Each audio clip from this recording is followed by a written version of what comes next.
वक्ते में बंद बड़े बड़े लगाओ उसमें तंग और बंद कभी कभी करता है मन कर लूं इसी वक्ते में खुद को बंद जैसे कि कोई टूटी पतंग क्योंकि कभी न होगी खत्म ये जंग बड़े लगाओ उसमें कलम कहने में तो मुझे है धम्मा तो कैसे बोलूं भाई यही था तुमसे मुझे करना कब आएंगे सामने जितना भी चक्करोगे उतने बढ़ेंगे फैसले सबके लिए सामने सबों के लिए जानते है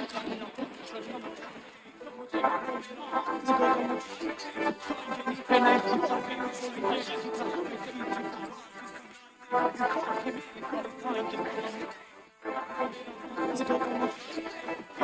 चलना मुझे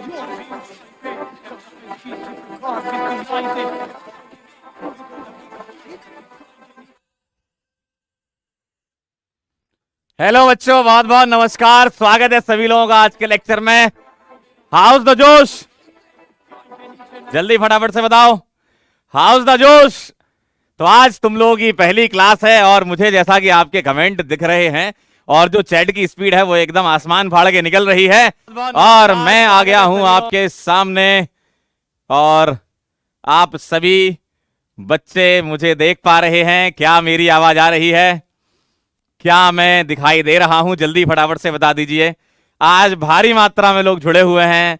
आज 20 करोड़ लोग हमारे साथ जुड़ चुके हैं और उनके नाम कुछ इस प्रकार हैं। कुछ बच्चे जो है काफी फुल जोश में दिखाई दे रहे हैं मुझे।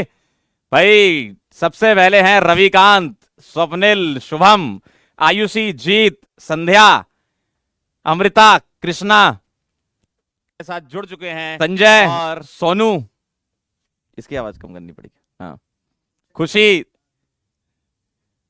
अरे भाई बहुत तेज निकल रहे हैं भाई, नाम पढ़ने में मतलब आंखें चौंधिया जा रही हैं यार बहुत तेज चल रहा है मामला आज। जिया, हर्षित, शिव, आकाश, खुशी, नेहल, आशुतोष, बहुत बहुत नमस्कार सभी लोगों को और आप सभी लोगों का स्वागत है सुपर लक्ष्य बैच में। और इस बैच में आपको पता है कि हम क्या पढ़ाने वाले हैं। हम आपको पढ़ाने वाले हैं फिजिकल केमिस्ट्री और जैसा कि पहला लेक्चर है हमारा, तो पहले ही हम कुछ गेम के रूल सेट कर लेते हैं जो आपके पूरे साल भर चलेंगे। सबसे मेन चीज है, आज जो आपको बताया जाएगा उसको कंसिस्टेंटली फॉलो करना है। ठीक है? क्या आप लोगों ने नई कॉपी ले ली? जल्दी फटाफट से बता दो। क्या आप लोग नई कॉपी और पेन के साथ बैठे हैं?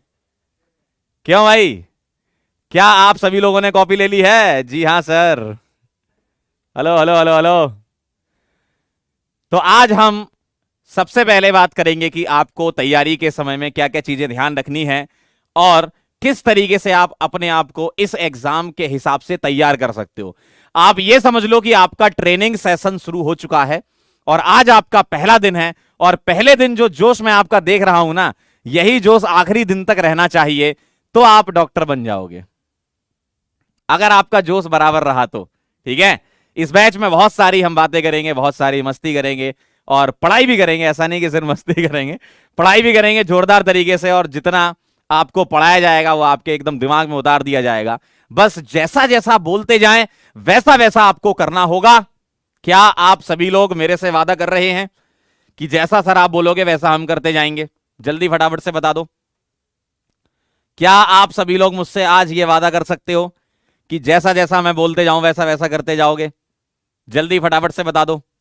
जी हाँ, सभी लोग एकदम फुल जोश में हैं, एकदम यस सर लिख रहे हैं सभी लोग। बहुत बढ़िया, ईमानदारी से फॉलो करना है ना।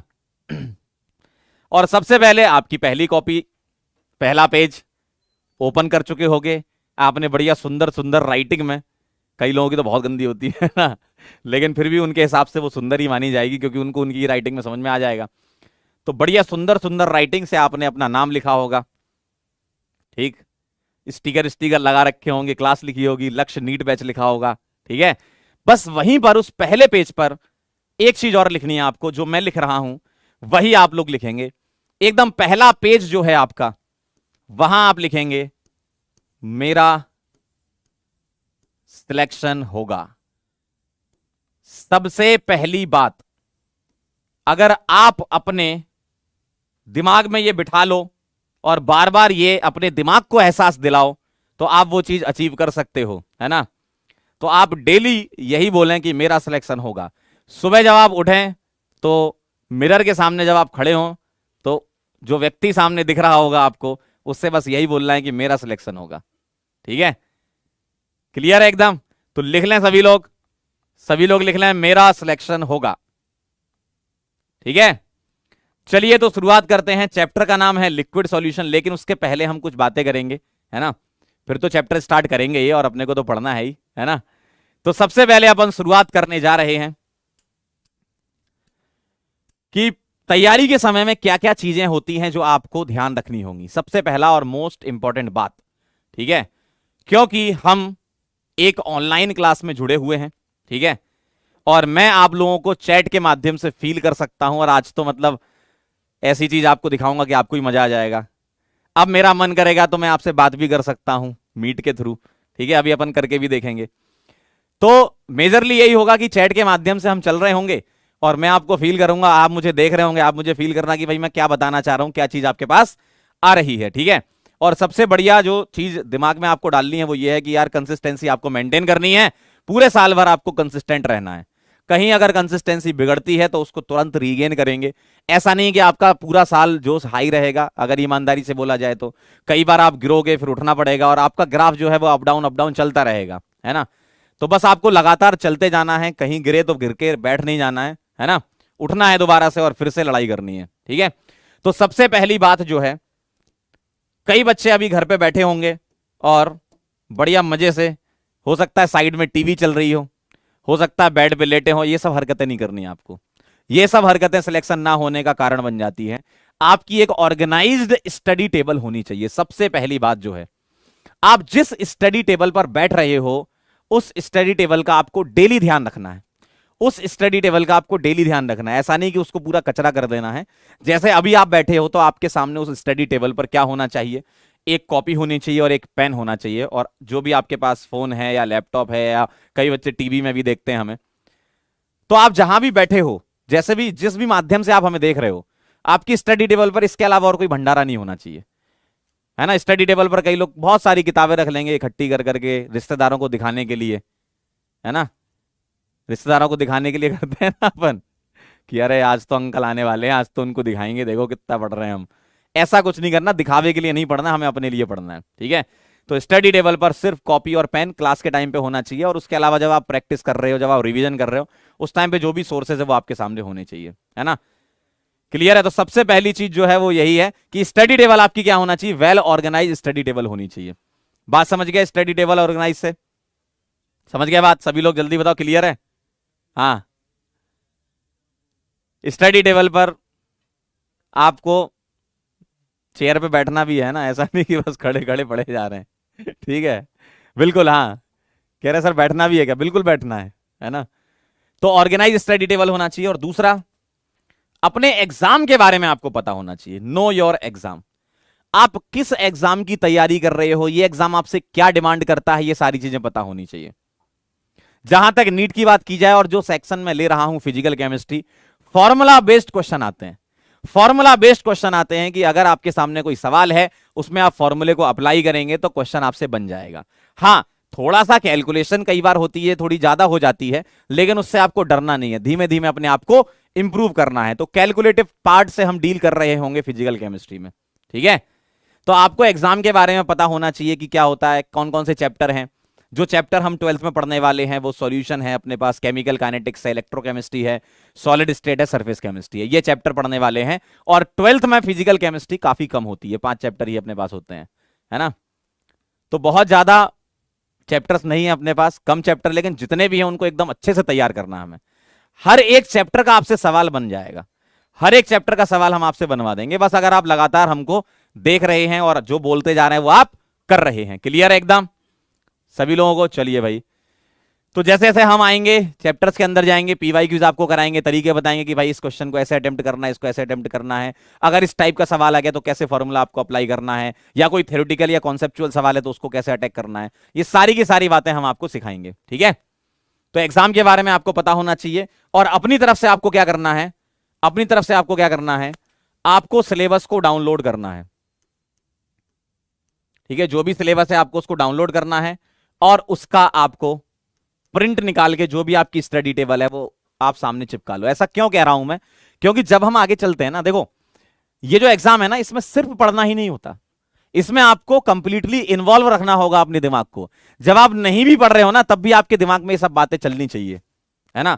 तो सिर्फ थ्योरी या क्वेश्चन ही नहीं होता, उसके अलावा भाई एग्जाम में तो चलो थ्योरी क्वेश्चन से आपका सिलेक्शन होता है, लेकिन उसके अलावा जो आसपास का एनवायरमेंट है वो आपको ऐसा बनाना पड़ेगा कि आपका जो सिलेक्शन कराने के लिए एक तरीके से पॉजिटिव कैटलिस्ट का काम करेंगे। ठीक है, तो एग्जाम के बारे में जानो, सिलेबस डाउनलोड करो, उसका प्रिंट अपने सामने निकालो, ताकि आपको ये लग जाए, पता रहे कि यार इस दिन इतना कवर हो गया, इस दिन इतना कवर हो गया। बाकी हम भी बताएंगे, लेकिन आपको खुद से भी अपनी तरफ से आना चाहिए, है ना। स्वयं की जिम्मेदारी लेना पहले सीखना होगा आपको, और आपके सिलेक्शन होने या नहीं होने में आप रुकावट सिर्फ आप ही हो। अगर आप चाहोगे तो आपका सिलेक्शन हो जाएगा, और नहीं चाहोगे तो नहीं होगा। ठीक है, चलें आगे। एक टेंटेटिव टाइम टेबल आपका होना चाहिए। अब ये टाइम टेबल ऐसा नहीं होना चाहिए कि आपने फिक्स कर लिया कि सुबह 7 बजे उठना है, 7 से 7:30 फ्रेशन अप, 7:30 से 8 ब्रेकफास्ट, 8 से 9 स्टडी। ऐसे नहीं करना भाई, इस तरीके से कोई टाइम टेबल नहीं बनता है, क्योंकि जिस दिन आप थोड़ा लेट हो जाते हो उठने में, वो पूरा टाइम टेबल सत्यानाश हो जाता है उसका। तो आपको टाइम स्लॉट्स बनाने हैं, अभी मैं आपको बताऊंगा किस तरीके से आप फॉलो कर सकते हो। टाइम के स्लॉट के हिसाब से आपको पढ़ना है कि भाई 2-2 घंटे के या 1.5 घंटे के या 1-1 घंटे के स्लॉट्स में हम पढ़ेंगे, है ना।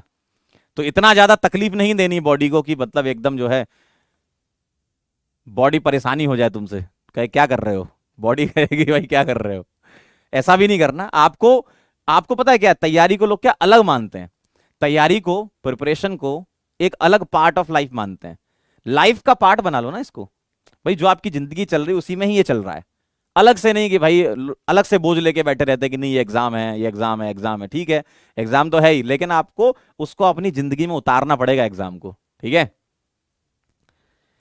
और ये बहुत इंपॉर्टेंट चीज है, हेल्दी फूड आप लीजिए और बीमार कम से कम होइए। ये बहुत इंपॉर्टेंट है, क्यों, जहां आप 2-4-5 दिन बीमार हो गए ना, तो फिर हो जाता है बैकलॉग, और फिर वो क्लियर करते करते आपकी हो जाती है हालत खराब। तो ये ट्राई करें कि यार कम से कम बीमार पड़ने की कोशिश करें। उसके लिए आपको हेल्दी फूड खाना है, और घर पे हो, है ना, या कहीं हॉस्टल लेके भी रह रहे हो, तो थोड़ा ध्यान रखें, अपनी सेहत का ध्यान रखें, है ना। सेहत है तो सब कुछ है। ठीक है, नहीं तो पता चला 2-4-5 दिन, 10-15 दिन बीमार हो गए, पूरा का पूरा चैप्टर ही साफ हो गया आपका, और फिर आप उसको कवर करने में संघर्ष किए जा रहे हो। तो ये बिल्कुल ध्यान देना है आपको। ठीक है, और नींद भी आपको भरपूर लेनी है। ऐसा नहीं, कई बच्चे ऐसे होते हैं जो अपने सीनियर से पूछ लेते हैं और वो उनको बहुत गलत ज्ञान दे देते हैं कि भाई 20-20 घंटे पढ़ने पड़ेंगे, है ना, सोना कम करना पड़ेगा। कुछ नहीं करना भाई, आराम से देखो, कम से कम 6 घंटा तो सोना ही है। अगर 8 घंटा भी सो रहे हो तो भी कोई बहुत बड़ी बात नहीं है भाई, दिमाग को भी तो रेस्ट देना है, बॉडी को भी तो रेस्ट देना है ना। तो मिनिमम 6 घंटे की तो नींद जरूर लें। 3 घंटे 4 घंटे सो के आप सोच लें कि हम बहुत ज्यादा आउटपुट निकाल लेंगे, तो आप गलत सोच रहे हैं। प्रॉपर तरीके से आप सोइए तो आपका दिमाग ज्यादा चलेगा जब आप पढ़ रहे हो। देखो मेन चीज क्या है ना, इफेक्टिव स्टडी बहुत मैटर करती है। आपने खुद ही देखा होगा, आप तो खैर आप लोग बड़े हो गए हो, 12th क्लास में आ गए हो, आपने खुद ही देखा होगा कि कुछ बच्चे ऐसे होते हैं कि यार वो आधा घंटा 1 घंटा पढ़ लेते हैं तो यार बहुत ज्यादा काम कर लेते हैं, 1 घंटे में वो 2 घंटे का आउटपुट निकाल लेते हैं। और कई बच्चे ऐसे होते हैं 3-3 घंटे बैठ जाते हैं, फिर भी उनसे कुछ नहीं हो रहा है। तो सिर्फ आपको स्टडी टेबल पे बैठना ही सब कुछ नहीं है। जितनी देर आप बैठ रहे हो, आप उसके साथ इंसाफ कर रहे हो कि नहीं कर रहे हो। मतलब जितनी देर आप बैठे हो उसमें आपका आउटपुट 100% निकलना चाहिए। जरूरी नहीं है कि 4-4 5-5 घंटे की सिटिंग आप करें, 1-1 घंटे की सिटिंग करें, 5 मिनट 10 मिनट ब्रेक ले लें बीच में, फिर 1 घंटे बैठे। इस तरीके से दिमाग को भी रिफ्रेश करते रहें, है ना, दिमाग को भी रिफ्रेश करते रहें। और सर इस बैच में क्या होगा, कई बच्चे सवाल पूछ रहे हैं।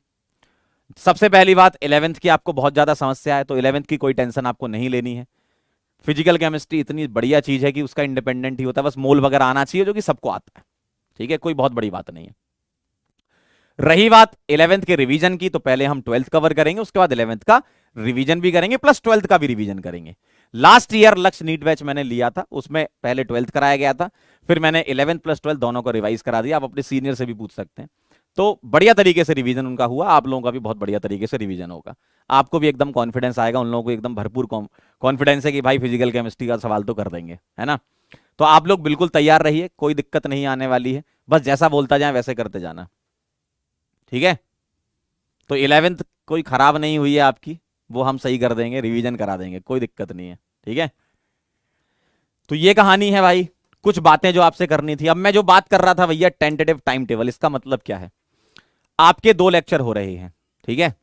आपके 2 लेक्चर हो रहे हैं, 4 बजे से लेकर 5:45, है ना, 1 घंटा 45 मिनट का लेक्चर हो रहा है, और 6:15 से लगभग 8 बजे तक आपका लेक्चर चल रहा है।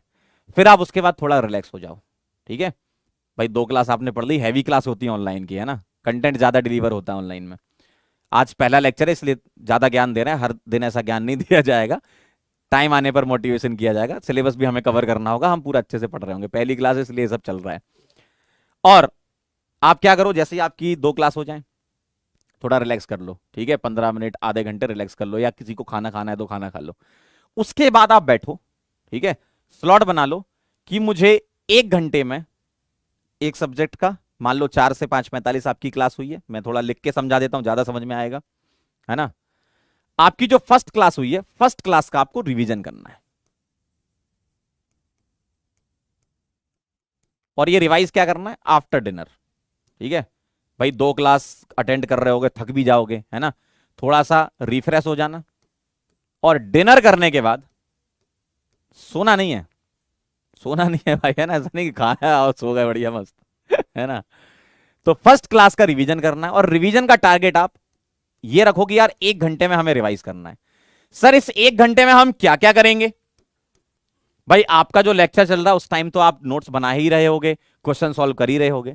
इस 1 घंटे में इसको रिवाइज करके शॉर्ट नोट्स बनाने हैं, कि आज के लेक्चर में जो हमने पढ़ा क्या करना है, शॉर्ट नोट्स बनाना है और उसको रिवाइज करना है। लेक्चर भी रिवाइज करना है, शॉर्ट नोट्स बना के रिवाइज करना है। जैसे कोई फॉर्मूले हैं तो बार बार लिख के देख लिए, फिजिकल केमिस्ट्री में मेजरली फॉर्मूले होंगे, है ना, तो बार बार फॉर्मूले लिख के देख लिया आपने, ठीक है। तो शॉर्ट नोट्स बनाओ और उसको रिवाइज करो, 1 घंटा देना है। अब आप बोलोगे सर आज तो 5 ही फॉर्मूले आपने बताए, तो आप बार बार लिखो उसको, 5 बार लिखो, 10 बार लिखो, जब तक वो फॉर्मूला याद ना हो जाए तब तक लिखो, ठीक। और साथ ही साथ इसमें क्लास के क्वेश्चन की प्रैक्टिस कर लो दोबारा से।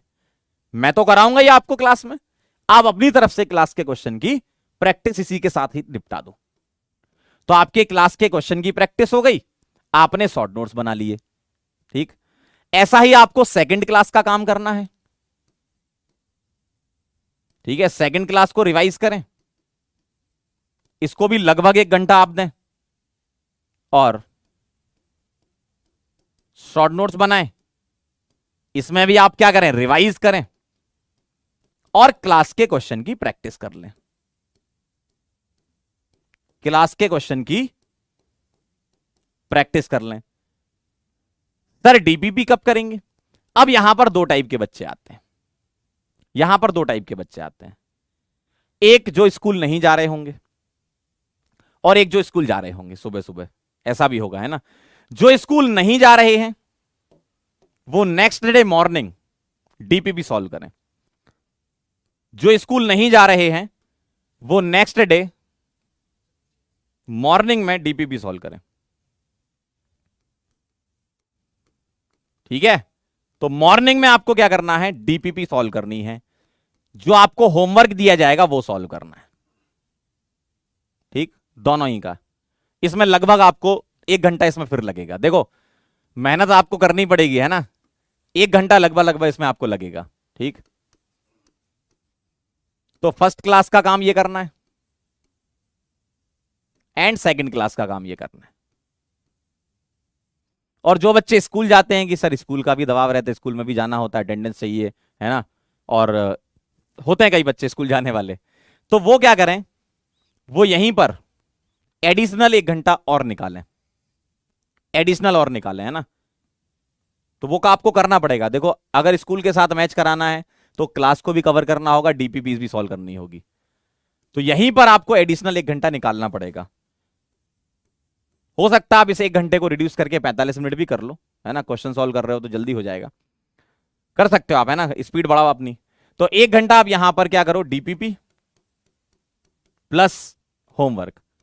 और वैसे देखा जाए तो 1 घंटा ये 1 घंटा ये 2 घंटा है ना, तो आप इसको 1.5 घंटे में रिड्यूस कर लो। ठीक है, ये कर सकते हो आप। प्लस यहां पर 1 घंटा डीपीपी प्लस होमवर्क। भाई अगर आप एफिशिएंसी से पढ़ोगे ना तो ऑटोमेटिकली रिड्यूस हो जाएगा। अब आप पता चला बैठे पढ़ने के लिए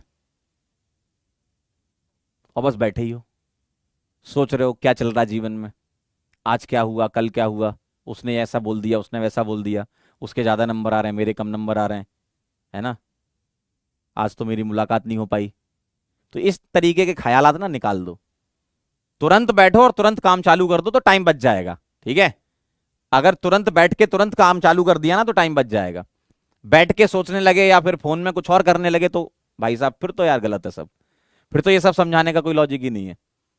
अगर आप बैठ के आधा घंटा फोन में ही खराब किए जा रहे हो तो कोई लॉजिक नहीं है ना। तो ये सारी चीजें हैं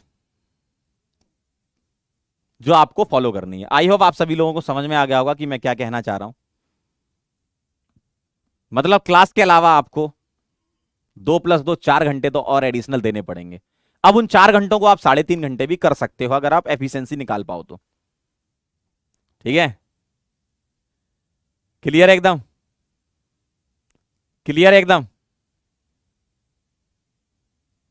ठीक है, एक बच्चा कह रहा है व्हाट इज डीपीपी। ठीक है, कई बच्चों को नहीं पता होता डीपीपी क्या होता है। डीपीपी में नंबर ऑफ क्वेश्चंस आपको दिए जाते हैं, क्विज फॉर्मेट में भी अपलोड होते हैं ऐप के अंदर, और आपकी पीडीएफ भी होती है। आप क्विज फॉर्मेट में उनको अटेम्प्ट करो तो आप एक पर्टिकुलर टाइम लिमिट में क्वेश्चन सॉल्व कर पाओगे। जो भी पढ़ाया जाता है उससे रिलेटेड डीपीपी दी जाती है ना। क्लियर सभी लोगों को, फटाफट से बता दो, सभी लोगों को एकदम क्लियर है, जल्दी से बता दो, सभी लोगों को एकदम क्लियर है। बहुत बढ़िया, वेरी नाइस। और जब पढ़ रहे हो तो गेम के रूल ऐसे होते हैं कि आपके पास चैट होता है, आपके पास एक पावर है, तो उसका इस्तेमाल करें डाउट पूछने में। ठीक है, उसका इस्तेमाल आप फर्जी चीजों में ना करें। ठीक, और इसको टिंडर बिल्कुल ही ना बना दें कि लिख रहे हो कि नेहा आज तुम क्या कर रही हो, ऐसी हरकतें नहीं करनी तुम्हें। ठीक है, ये हरकतें बिल्कुल नहीं करनी है। पढ़ाई करनी तो ईमानदारी से पढ़ाई करो। ठीक, और ऐसे बच्चे अगर कोई आएंगे तो उनको हम बुला भी लेंगे, और पढ़ने वाले बच्चों को भी बुला लेंगे कि भाई अगर तुमने हमारे पोल हम क्रिएट करेंगे, क्वेश्चन देंगे, पोल के आंसर तुम कर पाए, और जो लीडर होगा उस पर्टिकुलर लीडर बोर्ड में, तो हम उसको बुला के बात कर लेंगे। आपको दिखाऊं फीचर, बहुत बढ़िया चीज है। चलो मैं आपको आप ही बच्चों में से किसी को लेते हैं। हाँ एक बार कैमरा चालू कर दो। हाँ चलो भाई, किस बच्चे से बात की जाए जरा, पहला दिन है तो आज चालू कर देते हैं काम। किससे कर लें, चलो आओ गुड स्टूडेंट से बात करेंगे आज।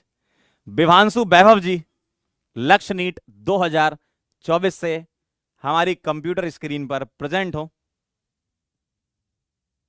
विभांशु वैभव जी, यस सर। हेलो विभांशु। अब सब कह रहे हैं कि हमें ऐड करो, हमें ऐड करो। अरे भाई तुम ही में से ही कोई है ना। Hello Vibhanshu, hello sir. कैसे हो, बढ़िया सर। कैसी पढ़ाई आप चल रही है। कैसे हो? हाँ सर, बढ़िया चल रही पढ़ाई। बढ़िया चल रही है, जो समझाया सारा समझ में आ गया। सर अच्छा चलो बढ़िया है। और क्लास 11th कैसी रही तुम्हारी। सर ये कौन सा बैच है? लक्ष्य नीट 2024 में हो तुम यार। सर मैं जेई। कौन से बैच में आ गए तुम। अच्छा मैं आज जेई। फ्री क्लास है ना तो सब ऐड हो गए होंगे मेरे ख्याल से। अच्छा।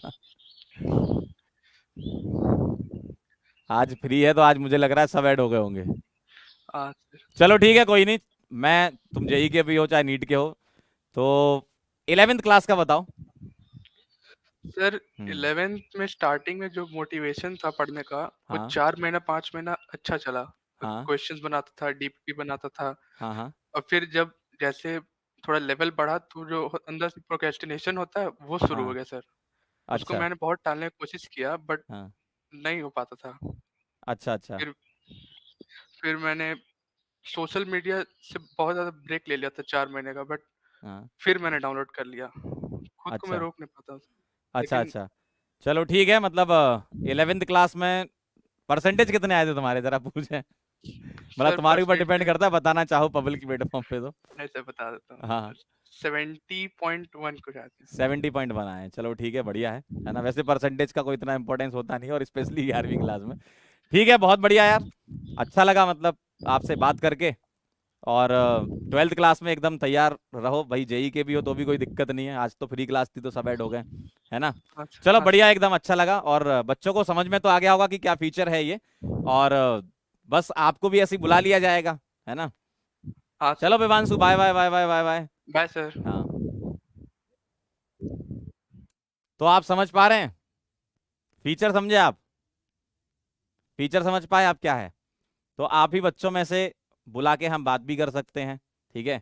अभी तक पिछले साल तक हमारे पास चैट हुआ करती थी, आज हम आपसे फेस टू फेस रूबरू हो सकते हैं, है ना। तो काफी मजा आएगा, आपको भी ऐड करेंगे बाद में यार, अभी रुक जाओ है ना। आज की क्या फ्री क्लास भी है, तो आज तो सब लोग आए हैं, है ना।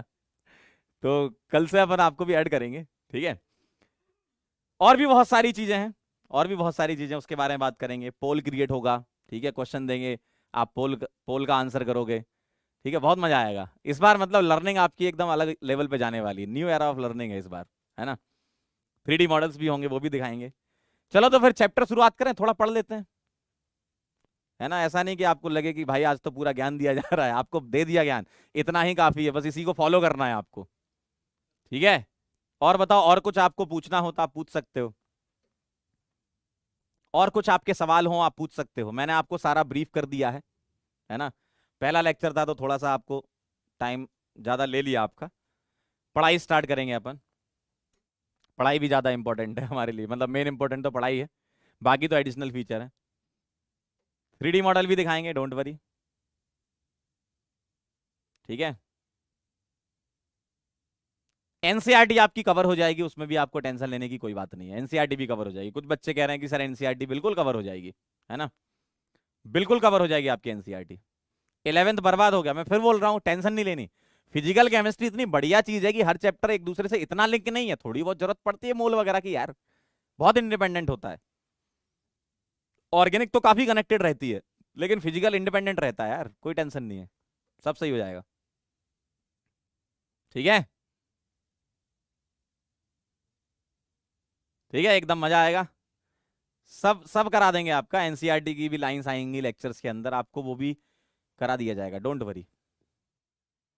बिल्कुल बेसिक से पढ़ाएंगे, बिल्कुल सही बात है। और बताओ,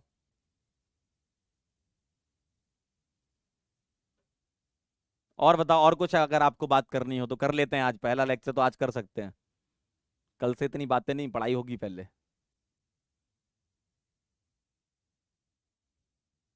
हाँ भाई, और क्या कह रहे हो। टेस्ट होंगे, बिल्कुल होंगे, टेस्ट भी होंगे आपके, पार्ट टेस्ट होंगे, फुल टेस्ट होंगे। और टेस्ट का मैंने आपको ओरिएंटेशन में भी बताया था, आज फिर बोल दे रहा हूं।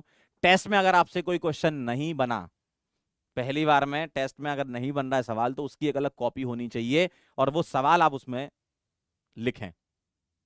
उसका सॉल्यूशन तो आपको वीडियो सॉल्यूशन मिल ही जाएगा, डीबीपीस के भी वीडियो सॉल्यूशन मिलेंगे, टेस्ट के वीडियो सॉल्यूशन मिलेंगे, लेकिन आप अपनी तरफ से उस क्वेश्चन को ट्राई करें। और कभी भी सवाल कर रहे हो ना, तो उसमें फाइट मारो, ऐसा नहीं कि एक बार में नहीं बना। कई बार होता है कि सवाल हमने पढ़ा, हमने उस इंटेंसिटी से सवाल नहीं पढ़ा जिस इंटेंसिटी सवाल जो है वो डिजर्व करता था।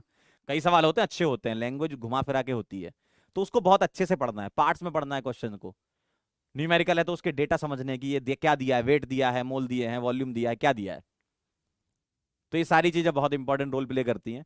तो एक बार में सवाल आपसे नहीं बना तो आप दूसरी बार जरूर अटेम्प्ट करें, एटलीस्ट 2-3 अटेम्प्ट एक सवाल में आपके होने चाहिए, तब जाके आप किसी से सवाल पूछें। ऐसा नहीं कि पहली बार में नहीं बना और मुंह उठा के चले सर आंसर बता दो। आंसर ढूंढना मेन मकसद नहीं है, मेन मकसद है उस पर्टिकुलर सवाल का कॉन्सेप्ट समझना, कि कौन सा कॉन्सेप्ट उसमें इस्तेमाल हुआ है। आंसर ढूंढने में तो यार किसी भी सवाल का आंसर मिल ही जाएगा, क्वेश्चन को कॉपी पेस्ट कर दो, गूगल पे मिल जाता है, डीपीपी सॉल्यूशन है, देखने को देख लो। लेकिन आपने क्या किया, सवाल नहीं बना तो आपने क्या किया, उस सवाल को आपने ऐसे ही छोड़ दिया। थोड़ा सा फाइट मारो यार, एटलीस्ट 2 बार 3 बार अटेम्प्ट तो करो सवाल को, है ना। तो आप अपनी तरफ से बिल्कुल फाइट मारें। कुछ बच्चे कह रहे हैं कि सर सारे चैप्टर पढ़ाओगे फिजिकल के? बिल्कुल पढ़ाएंगे। अभी नीट की तरफ से ऐसा कुछ हुआ नहीं है कि भाई कोई चैप्टर बोलेगी यार ये वाला नहीं वो वाला नहीं, हम सब पढ़ाएंगे। ठीक है, 5 चैप्टर हैं हमारे, 5 चैप्टर कवर करेंगे अपन। ठीक है, बोर्ड में कोई चैप्टर है नहीं है उसकी टेंशन हमें नहीं लेनी है, हमें 5 चैप्टर कवर करने हैं। ठीक है, मॉड्यूल से आपको होमवर्क दिया जाएगा, बिल्कुल दिया जाएगा। ठीक है, डाउट भी पूछ सकते हो आप, हो सकता है कुछ बच्चों ने डाउट पूछा, आइए देख लेते हैं एक फीचर और। डाउट देखिए जरा, हाँ ये देखिए, आपके इस तरीके से डाउट आ जाते हैं। पॉपुलर डाउट में ये आया है, राजीव कुमार जी ने पूछा है। सभी बच्चों को दिख रहा है? सभी बच्चों को दिख रहा है? स्लाइड में आप डाउट पूछ सकते हो, है ना? सभी बच्चों को दिख रहा है? राजीव कुमार ने पूछा सर सिलेबस चेंज हुआ है क्या? बोर्ड में कुछ चैप्टर हटे हैं, है ना, जैसे सॉलिड स्टेट वगैरह, लेकिन नीट में ऐसा कुछ अभी आया नहीं है हमारे पास, तो हम सब पढ़ेंगे। ठीक है, तो ये काफी डाउट था बच्चों का, और देख लेते हैं, और देख लेते हैं। अच्छा ये पॉपुलर डाउट है तो ये सबसे ऊपर आया। रिसेंट में सबा परवीन का कहना है सर 11th क्लास नहीं की है। कोई टेंशन नहीं, कोई टेंशन नहीं, टी इज इक्वल टू 0 आज सेट कर दो, आज आपका टी इज इक्वल टू 0 है। आयुष अजीत वैद्य ने पूछा सर डेरिवेशन होंगे क्या? जहां डेरिवेशन की नीड होगी आपको बिल्कुल कराए जाएंगे, है ना। जैसे इस चैप्टर में कॉलिगेटिव प्रॉपर्टी करके एक टॉपिक होता है, आगे हम पढ़ेंगे, उसमें आरएलवीपी का डेरिवेशन हो गया, एलिवेशन इन बॉइलिंग पॉइंट के फॉर्मूलेज हो गए, तो ये सब हम कवर करेंगे, है ना। जहां डेरिवेशन की जरूरत पड़ेगी वहां कवर करेंगे। फिजिकल केमिस्ट्री में स्पेशली नीट में कोई बुक की जरूरत नहीं है, सही बता रहा हूं। क्लास नोट्स, क्लास के क्वेश्चन, डीपीपी, फिजिकल केमिस्ट्री इतने में हो जाती है। ठीक है, ठीक। उज्जवल ने कुछ अलग ही सवाल पूछा है सर, आपके यूट्यूब चैनल का शॉर्ट नोट्स बनाए तो। भाई क्लास चल रही है, रियल टाइम में सीखो तो ज्यादा अच्छे सीख पाओगे। क्लास चल रही है, क्लास में जो क्वेश्चन आ रहा है उसको अटेम्प्ट करो, रियल टाइम में सीखो, है ना। सर बोर्ड का सिलेबस अभी मैंने बता दिया है, नीट में सारा कराया जाएगा, बोर्ड में जो चैप्टर हटे हैं हटने दो, नीट में हम पूरा करेंगे इस बैच में। सर एनसीईआरटी नहीं है, डाउनलोड कर लो, डाउनलोड कर लो, एनसीईआरटी नहीं है तो डाउनलोड कर लो। ठीक है, नई वाली एनसीईआरटी डाउनलोड कर लो वंशिता जी। अंश अंश ने पूछा था एनसीईआरटी नहीं, डाउनलोड कर लो ना, क्या दिक्कत है। चैप्टर का नाम लिखो, आगे एनसीईआरटी लिखो, मिल जाएगी। डीपीपी के जो क्वेश्चन ना हो, हर्ष ने पूछा डीपीपी के जो क्वेश्चन ना हो, जो भी सवाल आपसे डीपीपी के नहीं बने, डीपीपी सॉल्यूशन आपके पास आते हैं, लेकिन फिर मैंने बोला है पहले आप अपनी तरफ से अटेम्प्ट करके थक जाओ कि यार हमने अटेम्प्ट कर लिया है। ईमानदारी से अटेम्प्ट करना, ईमानदारी से अटेम्प्ट करना। जब आप थक गए कि यार अब नहीं हो पाएगा, लग जाता है यार, एक बार मारा फाइट, 2 बार मारा, 3 बार मारा, नहीं स्ट्राइक कर रहा, तब आप डीपीपी सॉल्यूशन देखो, है ना। Sir how to manage boards and NEET, देखो इस बैच की जहां तक बात है तो इसमें आपको बोर्ड के बारे में भी बता दिया जाएगा कि भाई इस चैप्टर में बोर्ड के लिए ये बहुत इंपॉर्टेंट क्वेश्चन है। ठीक है, वो भी हम बता देंगे आपको कि इस चैप्टर के बोर्ड के बहुत इंपॉर्टेंट सवाल हैं, आप इनको तैयार कर लो। ठीक है, और बाकी हम थ्योरी तो पूरी पढ़ाएंगे ही, और वो एनसीईआरटी बेस्ड थ्योरी रहेगी, तो ऑब्वियसली आपकी थ्योरी भी कवर हो जाएगी, डेरिवेशन भी कवर हो जाएंगे। सर नीट एग्जाम की डेट क्या हो सकती है, मतलब नेक्स्ट ईयर की आप पूछ रहे होगे। मुस्कान जी, मुस्कान जी नीट की डेट मई में ही पेपर होता है यूजुअली, है ना, इस बार मई में था तो नेक्स्ट ईयर भी मई में होगा। और ले लेते हैं डाउट आपके। मॉड्यूल कितने दिन में आ जाएगी? 10-15 दिन में वैसे डिलीवर हो जाता है मॉड्यूल, है ना।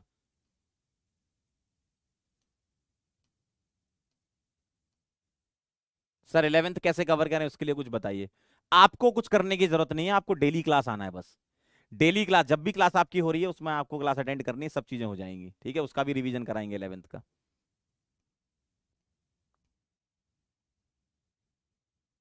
अल्तमश कह रहे हैं कि भाई मैंने 12th सीबीएसई पत्राचार से कर रहा हूं, कोई दिक्कत नहीं है, नीट के एग्जाम में कोई दिक्कत नहीं है, बस अच्छे से आप पढ़ो। ठीक है, स्कूल के लिए टाइम कब निकालें हैं? स्कूल टाइम में भाई आपका मॉर्निंग का स्कूल टाइम होता है ना, उसमें करना पड़ेगा। और आप बोलो सर स्कूल के होमवर्क, आपका सवाल वैसे ही होगा कि सर स्कूल का होमवर्क कब करें, तो आपको शाम को ही टाइम निकालना पड़ेगा, मॉर्निंग में तो स्कूल होगा, तो आप क्लासेस के बाद जल्दी से कोई रिवीजन कर लो, डीपीपी सॉल्व कर लो, और स्कूल का जो भी वर्क दिया है वो कर लो। मैनेज तो देखो करना पड़ेगा आपको, है ना।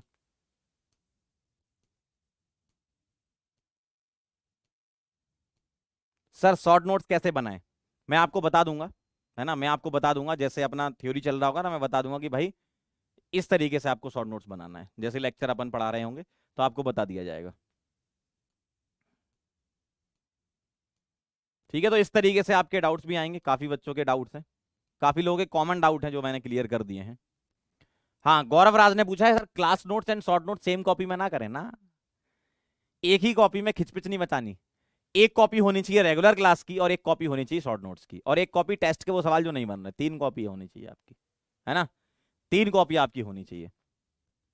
ठीक है, तो ये कहानी थी, समझ गए। पढ़ लें अब, थोड़ा सा बेसिक्स कवर कर लेते हैं, है ना, लिक्विड सॉल्यूशन के बेसिक्स कवर कर लेते हैं कि सॉल्यूशन क्या होता है ना। चलिए आप ही मुझे बताइए, चलो अब पढ़ाई चालू करते हैं ना। आप ही मुझे बताइए कि लिक्विड सॉल्यूशन क्या होता है। तो हमारे आज के टारगेट हैं, क्या टारगेट है भैया हमारे आज के? सॉल्यूशन के बारे में समझना हमें, क्या होता है सॉल्यूट, सॉल्वेंट क्या होता है, टाइप्स ऑफ सॉल्यूशन क्या होता है, और कॉन्सेंट्रेशन टर्म्स क्या होता है। ये हमारे आज के टारगेट है। ठीक है, अब चलो भाई, अब पढ़ाई वाले मोड में आ जाओ, है ना, बहुत ज्ञान हो गया, पढ़ाई वाले मोड में आ जाओ। चलो फटाफट से, सॉल्यूशन क्या होता है जल्दी फटाफट से बता दो। होमोजीनियस मिक्सचर है, बिल्कुल सही बात है।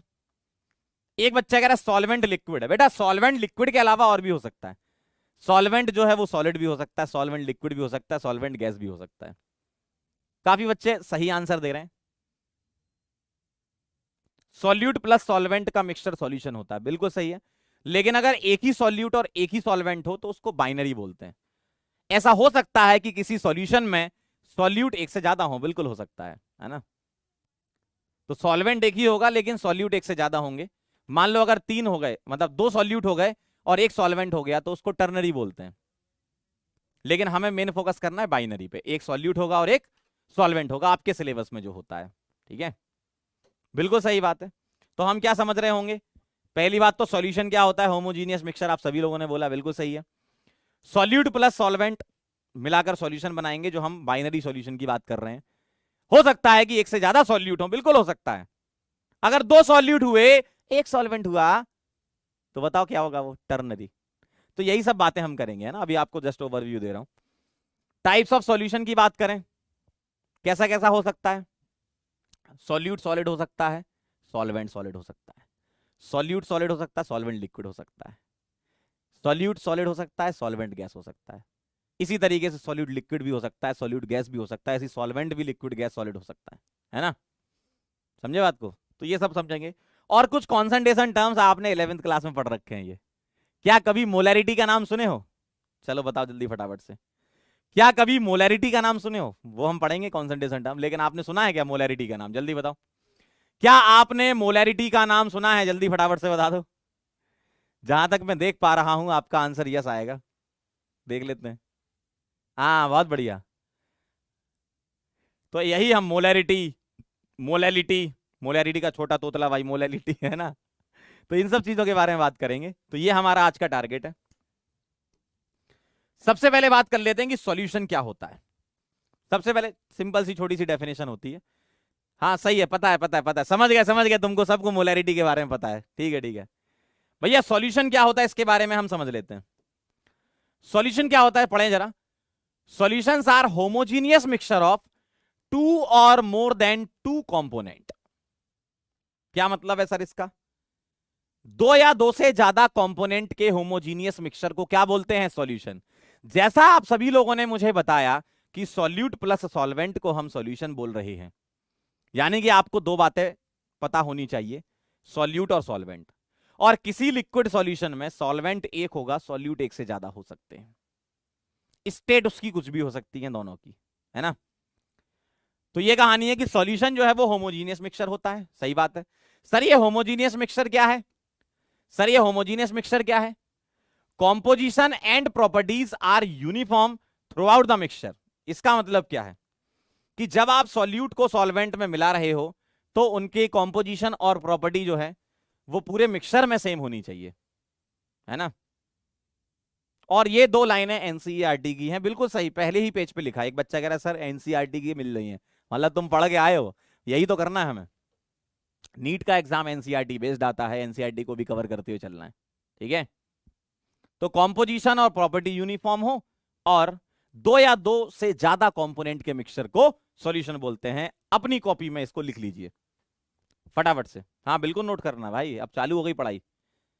चलिए फटाफट से लिखिए, तुरंत से पहले इसको नोट कर लें। लिखने का भी आपको साथ साथ टाइम दिया जाएगा। यूनिफॉर्मली डिस्ट्रीब्यूटेड होना चाहिए, एकदम सही कह रहे हैं। बिल्कुल नोट्स बनाए, लिखो लिखो लिखो लिखो। जल्दी फटाफट से लिख लो तो बता देना, लिख लो तो बता देना। कैसे बताओगे? कमेंट में लिख देना नोटेड या डन, है ना।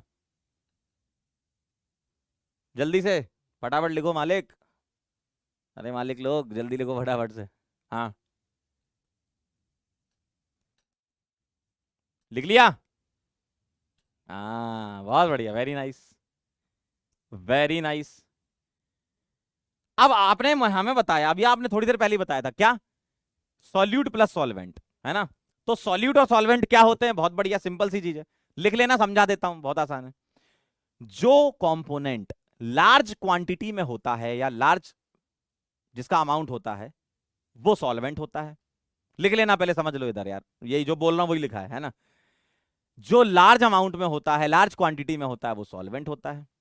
और सॉल्वेंट के अलावा जो बाकी बचा पार्ट है वो सॉल्यूट होगा। ऑब्वियसली सॉल्यूट स्मॉल क्वांटिटी में होगा, सही बात है, ठीक है ना। और सॉल्यूशन की जो स्टेट होती है और सॉल्वेंट की जो स्टेट होती है वो सेम होती है। अगर सॉल्वेंट लिक्विड है तो सॉल्यूशन को बोलेंगे लिक्विड सॉल्यूशन। सॉल्वेंट सॉलिड है तो सॉल्यूशन को बोलेंगे सॉलिड सॉल्यूशन। सॉल्वेंट गैस है तो सॉल्यूशन को बोलेंगे गैसियस सॉल्यूशन।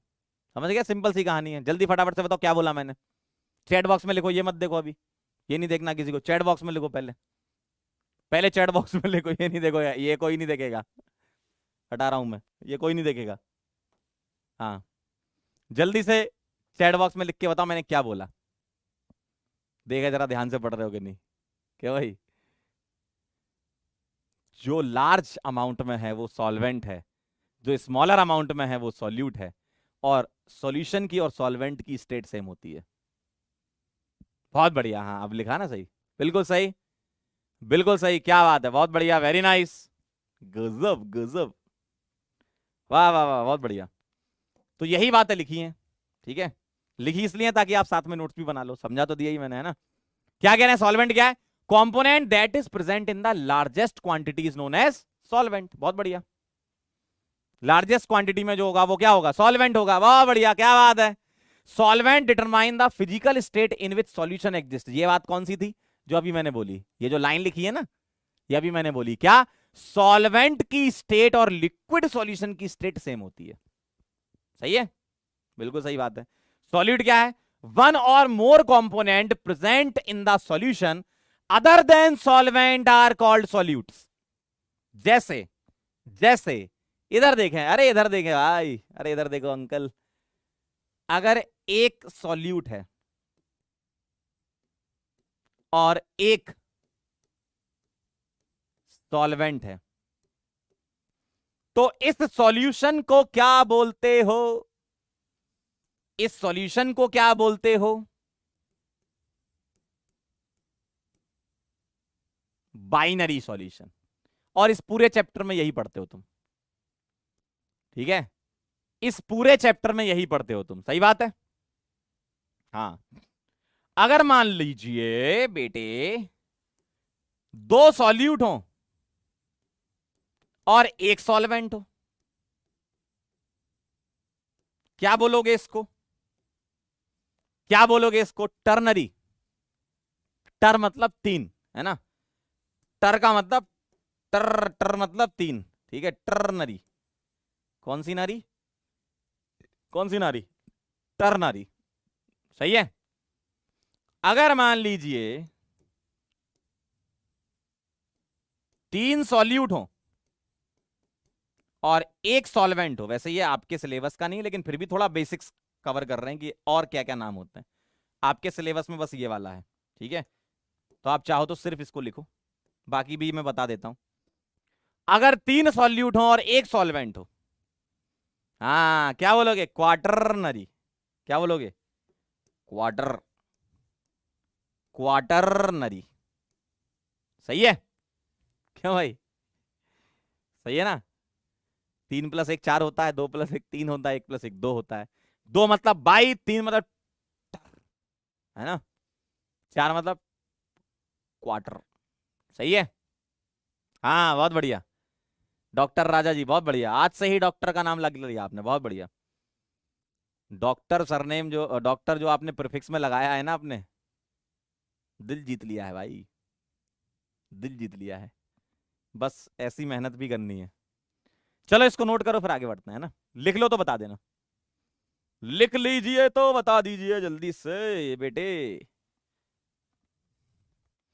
लिख लीजिए तो बता दीजिए।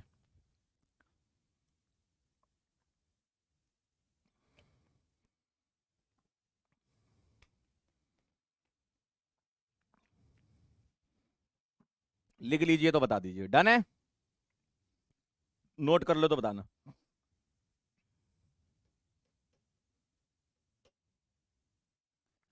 क्या बात है भाई, बहुत बढ़िया। ओ भाई अब देखिए टाइप ऑफ सॉल्यूशन कौन कौन से होते हैं, जैसा कि अभी आपको मैंने बताया था। ठीक है, बना लेना टेबल। पहले ध्यान से इधर देखो मेरी तरफ। सॉल्यूट कुछ भी हो सकता है सॉलिड लिक्विड गैस में से। सॉल्वेंट कुछ भी हो सकता है सॉलिड लिक्विड गैस में से। तो बस वही कॉम्बिनेशन बनाए अपन ने, वही कॉम्बिनेशन बनाए, और आपको साफ साफ झलकता हुआ नजर आ रहा होगा। एनसीईआरटी की टेबल है बिल्कुल। तो आप जरा ध्यान से देखिए, आप जरा ध्यान से देखिए इधर। ये क्या लिखा है, ये लिखा है गैसियस सॉल्यूशन। इसका मतलब क्या मैं ये बोल सकता हूं कि सॉल्वेंट भी गैस होगा? बताओ जरा फटाफट से कमेंट में लिख के। क्या मैं ऐसा बोल सकता हूं कि सॉल्वेंट गैस होगा? मैंने क्या बताया यहां, गैसियस सॉल्यूशन। तो क्या सॉल्वेंट भी गैस होगा? यस और नो? क्या सॉल्वेंट भी गैस होगा? यस और नो जल्दी से। बिल्कुल होगा। तो यही लिखा है देखो, गैसियस सॉल्यूशन मतलब सॉल्वेंट क्या होगा? गैस। मतलब सॉल्यूशन की स्टेट और सॉल्वेंट की स्टेट सेम होती है। एकदम सही बात है, वेरी नाइस। यहां लिखा है लिक्विड सॉल्यूशन, तो क्या सॉल्वेंट भी लिक्विड होगा? जल्दी बोलो, क्या सॉल्वेंट भी लिक्विड होगा? जल्दी बोलो। बहुत बढ़िया सुमित, अदिति, मुस्कान, ओम, सुधीर, पीयूष, वेरी गुड। और भी बच्चों ने आंसर दिया है। अगर सॉल्वेंट लिक्विड है तो सॉल्यूशन भी लिक्विड है, और सॉल्यूशन लिक्विड है तो सॉल्वेंट भी लिक्विड है। बात तो बराबर ही है जी सर, सही है। अगर सॉलिड सॉल्यूशन है तो क्या सॉल्वेंट सॉलिड है? अब तो चमक गया मालिक। अरे अब नहीं चमका तो कब चमका? अब तो चमक गया ना। इसका मतलब यह है कि सॉल्यूशन की स्टेट और सॉल्वेंट की स्टेट सेम होती है। सही बात है, एकदम सही जा रहे हैं। हाँ, अब अलग अलग कॉम्बो बना दिए। कॉम्बो कैसे? गैसियस सॉल्यूट ले सकते हो आप इसमें, तो गैस गैस वाला सॉल्यूशन बना। आप लिक्विड के साथ गैस ले सकते हो, देखो लिक्विड और गैस का मिक्सचर बना सकते हो, सॉल्यूशन बना सकते हो। सॉलिड का गैस के साथ सॉल्यूशन बना सकते हो। डिफरेंट टाइप के कॉम्बो बना देंगे जी सर। हाँ बहुत बढ़िया। वैसे यहां पर देखो, सॉल्यूट को मैंने क्या ले लिया? गैस। सॉल्यूट को मैंने लिक्विड, सॉल्यूट को मैंने सॉलिड। और एक ही सॉल्यूट है और एक ही सॉल्वेंट है, ये बाइनरी की बात चल रही है ना। सॉल्यूट गैस ले सकते हो, सॉल्यूट लिक्विड ले सकते हो, सॉल्यूट सॉलिड ले सकते हो, कॉम्बो बना लिया इसके साथ। क्या बात एकदम सही है। जी हाँ, जी हाँ सर। एग्जाम्पल, अरे बहुत आसान है, देखो ये तुम खुद से भले यहां पर लिखे हैं, लेकिन जब पढ़ोगे तो कहोगे हाँ सही तो है। जब पढ़ोगे ना तो कहोगे हाँ एकदम सही है। देखो, अगर मेरे पास गैसियस सॉल्यूट है और गैसियस सॉल्वेंट है, जैसे mixture of oxygen and nitrogen gases, बताओ जरा सही बात लिखी है कि नहीं? खुद से सोचो जरा। कॉमन साइंस का भी इस्तेमाल करना आपको जीवन में, है ना। चमक रहा है कि नहीं? चमकिस, चमकिस के नहीं? जी हाँ, बहुत बढ़िया। अरे यार, ऑक्सीजन गैस और नाइट्रोजन गैस दोनों का मिक्सचर तो क्या होगा? गैसियस सॉल्यूशन बोलोगे ना उसको आप। देखो, हाँ इतना पक्का है कि कोई कम अमाउंट में होगा, कोई ज्यादा अमाउंट में होगा, तभी तो सॉल्यूट और सॉल्वेंट डिसाइड होगा। इतना कंफर्म है कि कोई कम अमाउंट में, कोई ज्यादा अमाउंट में होगा। लेकिन मैं इन दोनों के मिक्सचर को क्या बोलूंगा? गैसीय सॉल्यूशन बोलूंगा ना। सिमिलरली ध्यान से देखें जरा भाई, मिक्सचर ऑफ क्या है? Oxygen and nitrogen gases. ये क्या हो गया आपका? Gas gas solution. अगला देखो, अगर सॉल्यूट लिक्विड हो और सॉल्वेंट गैस हो। देखो, क्लोरोफॉर्म लिक्विड होता है और नाइट्रोजन जो है वो गैस होती है, पता ही है सबको, है ना। तो क्लोरोफॉर्म लिक्विड, नाइट्रोजन गैस, तो लिक्विड प्लस गैस। सही बात है, लिक्विड प्लस गैस। अरे बहुत आसान है, बहुत बेसिक है भाई। क्लोरोफॉर्म लिक्विड होता है, नाइट्रोजन गैस होती है, तो लिक्विड प्लस गैस मतलब सॉल्यूशन बन गया। कितना आसान है। तो यहां क्लोरोफॉर्म क्या है, चलो इतना बता दो, बोलो जरा। Chloroform mixed with nitrogen gas में सॉल्यूट कौन है, सॉल्वेंट कौन है? आप जरा कमेंट बॉक्स में लिख के बताएं, बोलो जरा। सॉल्यूट कौन है, सॉल्वेंट कौन है? बोलो बोलो बोलो बोलो। सॉल्यूट कौन है, सॉल्वेंट कौन है? जल्दी बोल दो।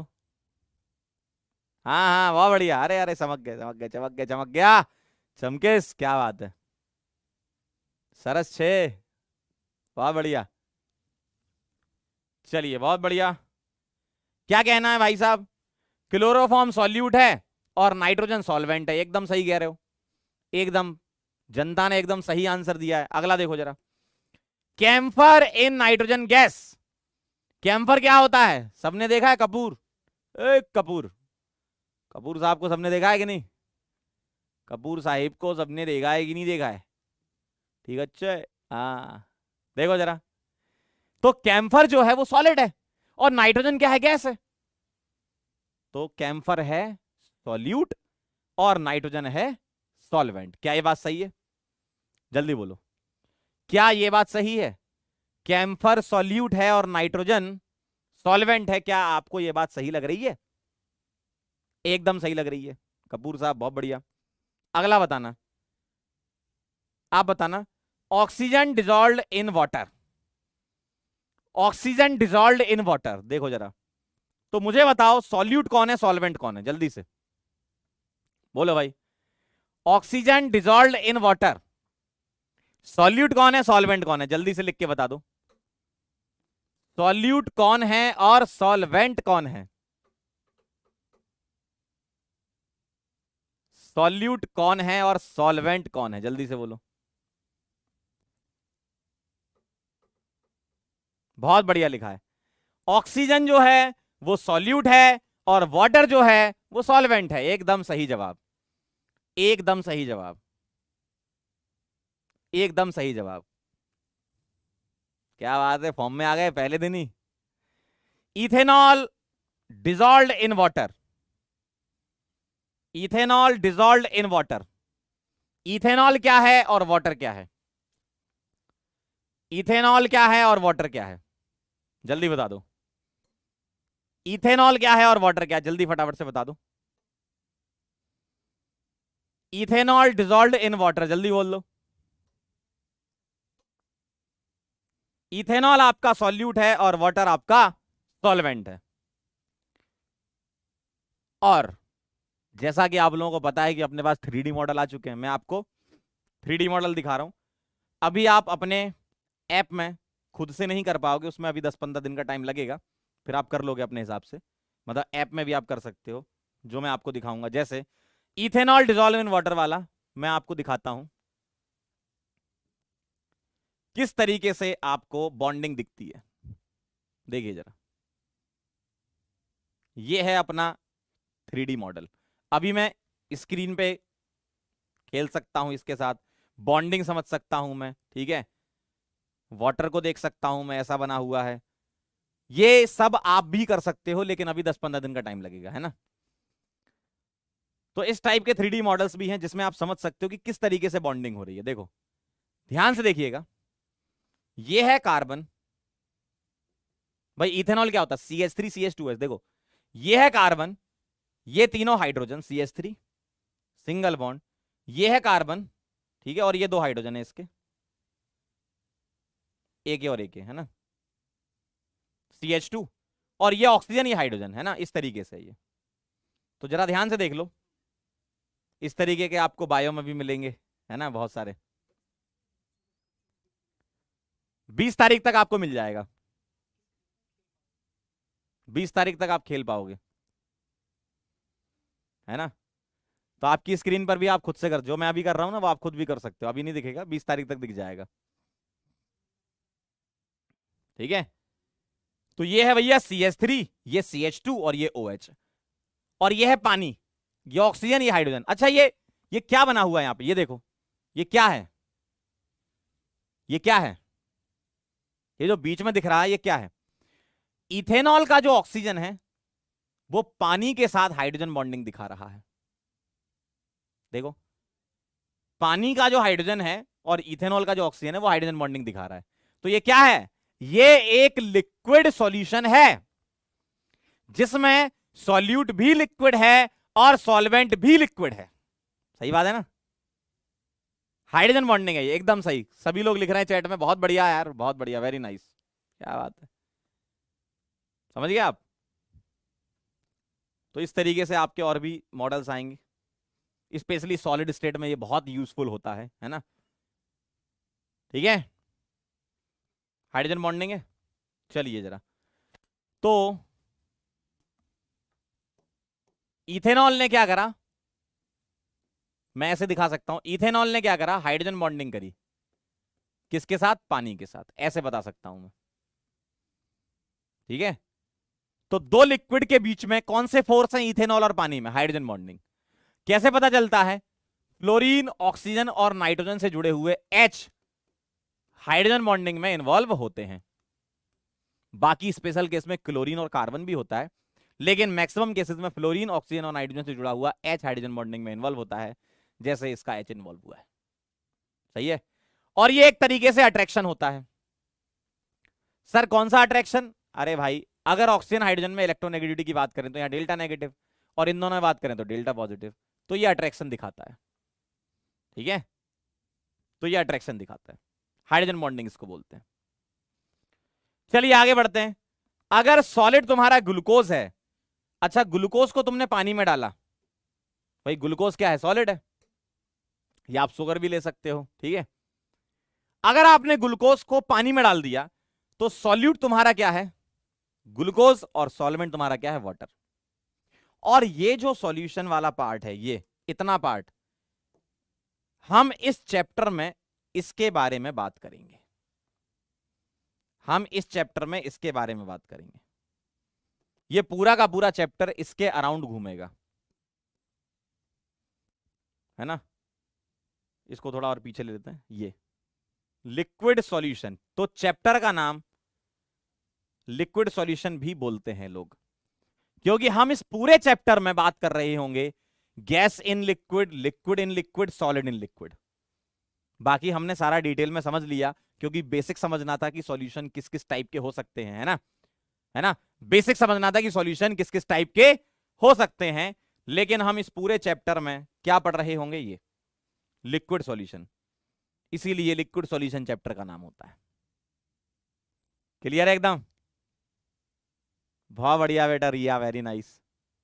ठीक है, तो ये कहानी है भाई। ऑक्सीजन को पानी में डिसॉल्व कर दिया, जैसे मान लो आप CO2 water, CO2 cold drink की बोतल में रहती है, तो गैस डिसॉल्विंग लिक्विड है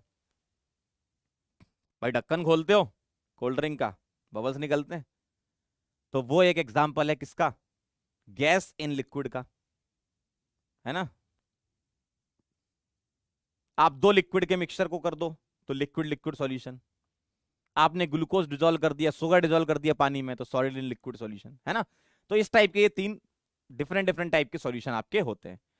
आगे चलते हैं। अगर सॉल्यूट गैस हुआ, सॉल्वेंट सॉलिड हुआ, देखो जरा, तो ये है solution of hydrogen in palladium. तो पैलेडियम यहां पर क्या है? सॉलिड है, और हाइड्रोजन क्या है? यहां पर गैस है। तो हाइड्रोजन क्या है? सॉल्यूट, और पैलेडियम जो है वो क्या है? सॉल्वेंट। जैसे जैसे मान लो मेरे पास ये पैलेडियम की सरफेस है, ठीक है, ये पैलेडियम की सरफेस है, ठीक है, और मैंने इसके ऊपर हाइड्रोजन गैस डाल दी, तो हाइड्रोजन गैस क्या करेगी भाई, पैलेडियम तो सॉलिड है ना, तो सॉलिड की सरफेस पर आकर टिक जाएगी, तो हम इसको क्या बोलेंगे, सॉलिड सॉल्यूशन, जिसमें हाइड्रोजन गैस सॉल्यूट की तरह काम कर रही है और पैलेडियम सॉल्वेंट है ना। क्लियर एकदम। आगे चलते हैं। अच्छा, आपने क्लास 11th में ऑर्गेनिक में रिएक्शन हाइड्रोजनेशन पढ़ रखी है ना, अरे यार हाँ सही बात है, हाइड्रोजनेशन रिएक्शन में ये होता है, हाइड्रोजनेशन रिएक्शन में ये होता है ना। अगला है amalgam of mercury with sodium, ये देखो दोनों ही सॉलिड हैं, देख लो जरा, सॉरी उल्टा बोल दिया, ये सॉलिड है और ये लिक्विड है, amalgam of mercury with sodium, देखो जरा ध्यान से, मरकरी लिक्विड और सोडियम क्या है, सॉलिड, तो लिक्विड इन सॉलिड।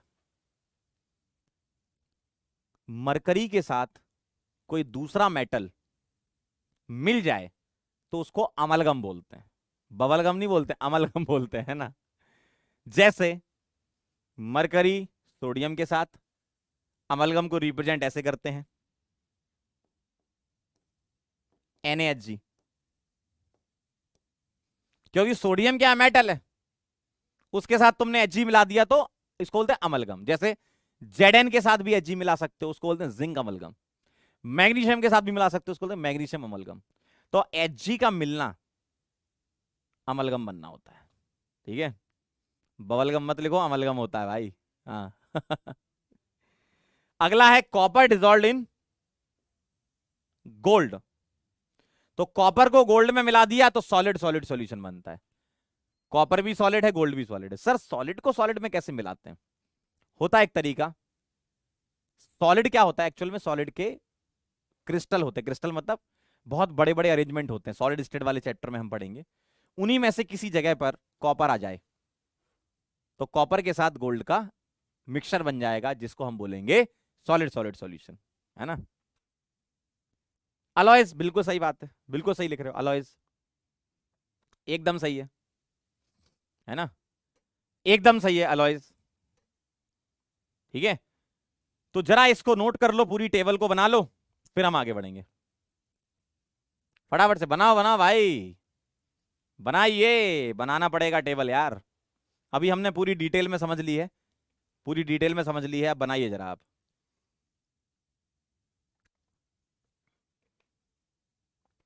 पैलेडियम बेटा सॉलिड होता है, पैलेडियम सॉलिड होता है, पैलेडियम सॉलिड होता है, हाँ। बना लीजिए जरा फटाफट से, सभी लोग टेबल को बनाएं, टेबल को बनाएं, टेबल को बनाएं, टेबल को बनाएं।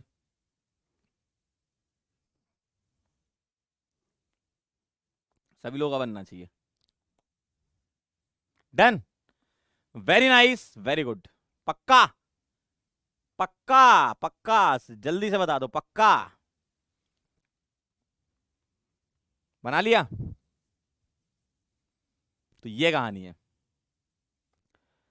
तो भाई ये है सॉल्यूशन का एकदम बेसिक, सॉल्यूशन क्या होता है, सॉल्यूट क्या होता है, सॉल्वेंट क्या होता है, किस किस टाइप के सॉल्यूशन है, और आपको इस चैप्टर में किस पर फोकस करना है। जी हाँ, आपको इस पे फोकस करना है, ठीक है। चलें आगे। अरे है, क्या बात है, बहुत बढ़िया, बहुत ही बढ़िया। पक्का लिख रहे हो कि पीके लिख रहे हो? चलें आगे। अरे भाई बहुत सही, वेरी नाइस। अब चलते हैं कॉन्सेंट्रेशन टर्म्स पर। किसी भी लिक्विड सॉल्यूशन को बताने के लिए, किसी भी लिक्विड सॉल्यूशन को बताने के लिए कि भाई किस किस क्वांटिटी में है, किस अमाउंट में है, कॉन्सेंट्रेशन टर्म्स यूज किए जाते हैं, कॉन्सेंट्रेशन टर्म्स यूज किए जाते हैं। कॉन्सेंट्रेशन टर्म्स सुने कभी, मोलैरिटी, मोलैलिटी, मोल फ्रैक्शन, तो अलग अलग प्रकार के कॉन्सेंट्रेशन टर्म्स होते हैं, मोल्स के फॉर्म में भी होते हैं, वॉल्यूम के फॉर्म में भी होते हैं, वेट के फॉर्म में भी होते हैं, है ना। क्लियर है एकदम, क्लियर है। चलें आगे। तो किसी एक सब्सटेंस का अमाउंट किसी दूसरे सब्सटेंस के अमाउंट के साथ उसका कंपैरिजन कॉन्सेंट्रेशन टर्म कहलाता है ना। तो जैसे कॉन्सेंट्रेशन टर्म में अगर मैं सबसे पहले आपसे लूं, पहली बात तो कॉन्सेंट्रेशन टर्म्स क्या है, देखो कॉन्सेंट्रेशन टर्म्स हम लिखते हैं इन टर्म्स ऑफ मोल्स के फॉर्म में डिफाइन कर सकते हैं। भाई अगर मेरे पास कोई लिक्विड सॉल्यूशन है तो कितना अमाउंट सॉल्यूट का, कितना अमाउंट सॉल्वेंट का है, in the form of mole, volume, weight, है ना। इन सबको हम कॉन्सेंट्रेशन टर्म बोलते हैं। मोल्स हो गया, वेट हो गया, वॉल्यूम हो गया। तो इन सब के फॉर्म में हम कॉन्सेंट्रेशन टर्म्स को डिफाइन करते हैं, ठीक है। फॉर अ लिक्विड सॉल्यूशन, अब मैं चैप्टर में क्या लिख रहा हूं, देखो लिक्विड सॉल्यूशन, लिक्विड सॉल्यूशन मतलब सॉल्वेंट क्या होगा, लिक्विड होगा, ठीक है। तो मोल के टर्म में, वेट के टर्म में, वॉल्यूम के टर्म में लिख सकते हो। अच्छा, सबसे पहले मुझे बस एक बात बता दो, मोल्स जानते हो निकालना? यस और नो, बस इतना बता दो। मोल्स निकालना जानते हो? बोलो बोलो बोलो, मोल्स निकालना जानते हो क्या? बोलो भाई, जानते हो ना? बहुत बढ़िया, बहुत बढ़िया, है ना। तो in terms of mole, weight और वॉल्यूम आप किसी भी लिक्विड सॉल्यूशन के लिए कॉन्सेंट्रेशन टर्म डिफाइन करते हैं कि भाई सॉल्यूट का amount with respect to solvent के अमाउंट में क्या रिलेशन है, उसको हम बोलते हैं कॉन्सेंट्रेशन टर्म्स, है ना। और सबसे बेसिक सी बात, मोल्स, जिसको आता अच्छी बात, नहीं आता एक बार देख लो। हम लिखेंगे वेट ऑफ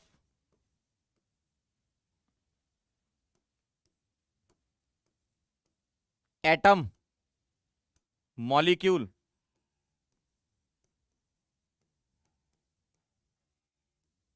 और ion divided by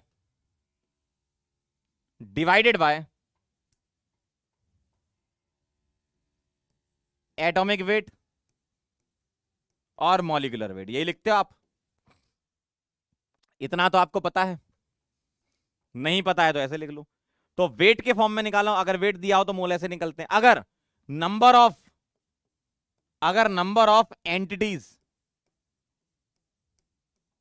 of entities given हो तो number of entities divided by Avogadro number, ये भी पता है। सर ये एंटिटीज क्या होती है? एंटिटीज का मतलब एडम्स। क्या होती है? एडम्स, मॉलिक्यूल्स और आयंस। इसके फॉर्म में आप एंटिटीज को डिफाइन करते हो, ठीक है। जिसको पता है अच्छी बात, जिसको नहीं पता है ऐसे निकालते हैं। वेट दिया हो तो वेट अपॉन एटॉमिक वेट या मॉलिक्यूलर वेट, और अगर नंबर ऑफ एटम्स दिए हैं, मॉलिक्यूल्स दिया है, आयंस दिए हैं, तो number of entities divided by Avogadro number, है ना। और Na क्या होता है भाई? फॉर न्यूमेरिकल पर्पस 6 × 10⁻23 लिख देंगे, बाकी 6.022 या 6.023 भी लिखते हैं, है ना। अगर वॉल्यूम के टर्म में लिखना हो एट एसटीपी तो हम कैसे लिखते हैं? Volume at STP divided by 22.4 हम लिख देते हैं, है ना। और वॉल्यूम किस में? लीटर में। किसके लिए? गैस के लिए। इस टाइप से आप मोल निकाला करते थे, लेकिन इस चैप्टर में आपको जरूरत पड़ेगी इसकी और इसकी, है ना। इसकी और इसकी ज्यादा जरूरत पड़ेगी इस चैप्टर में आपको, है ना। एक बच्चा कह रहा है व्हाट इज अलॉयज? अलॉयज मतलब एक पर्टिकुलर मेटल का किसी दूसरे मेटल में मिक्सचर अलॉय कहलाता है ना। जैसे कॉपर प्लस जेडन ब्रास होता है, ठीक है। कॉपर, जेडन, सिल्वर, सॉरी टिन मिला दो, ब्रॉन्ज बन जाता है। इस तरीके से और भी होते हैं ना। क्लियर है ये बात? आगे चलें। नोट करना हो तो लिख लो, और इस पर फोकस करना। ये और ये जरूरत पड़ेगी अपने को इसमें, है ना। ठीक है, क्लियर है?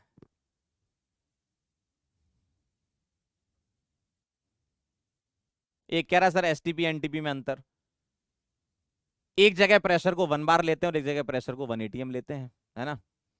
और 1 बार 1 atm में थोड़ा सा ही डिफरेंस होता है, 1.01 1 atm इक्वल टू 1.013 बार, है ना। तो लगभग बराबर आता है वॉल्यूम, तो उतना टेंशन नहीं लेना आपको, एसटीपी लिखाओ चाहे एनटीपी लिखाओ, ठीक है। चलिए भाई, तो चलिए फिर शुरू करते हैं कॉन्सेंट्रेशन टर्म्स। और यहां से न्यूमेरिकल आपके एग्जाम में आने के चांस होते हैं। यहां से आपका न्यूमेरिकल पोर्शन स्टार्ट होता है। अभी तक हम बातें कर रहे थे बेसिक्स की, अब करते हैं हम स्टार्ट।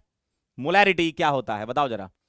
मोलैरिटी की डेफिनेशन है the number of solute, the number of solute dissolved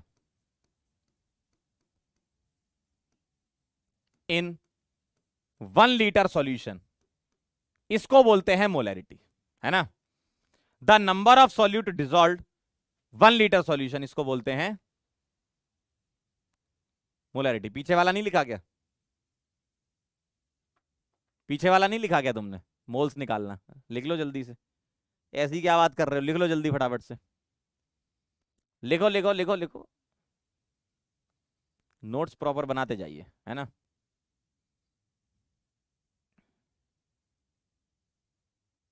चलें आगे, क्या बात है।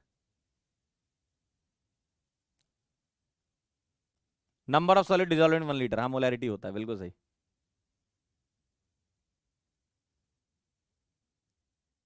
डन है। चलिए भाई आइए, number of solid dissolve in 1 litre of the solution. अच्छा अच्छा, इसको हम बोलते हैं मोलैरिटी। जी हाँ सर। अच्छा, इस पूरे चैप्टर में, इस पूरे चैप्टर में मान लीजिए मेरे पास सॉल्यूशन है, तो उसमें 2 कंपोनेंट हैं, बाइनरी सॉल्यूशन की बात करेंगे इस चैप्टर में, है ना। तो इस पूरे चैप्टर में मैं ए को मान के चलूंगा सॉल्वेंट, ये ध्यान रखिएगा। मेरा जो सॉल्वेंट है वो ए मानूंगा और सॉल्यूट को मैं क्या मानूंगा, बी। ठीक है, इस पूरे चैप्टर में मेरे अकॉर्डिंग बी को सॉल्यूट मानना और ए को सॉल्वेंट मानना। ठीक है, चलिए भाई आइए जरा। तो number of moles of solute dissolve in 1 litre of the solution, मतलब 1 लीटर सॉल्यूशन में कितने सॉल्यूट के मोल तुमने डिसॉल्व करे, उसको मोलैरिटी बोलेंगे, है ना। हम इसके फॉर्मूले में लिखेंगे big M capital M is equal to number of moles of solute, ठीक है, जिसको मैं ऐसे लिख रहा हूं पहले, number of moles of solute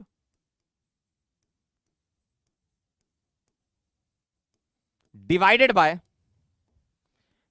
bye volume of solution in litres, ऐसे लिखूंगा।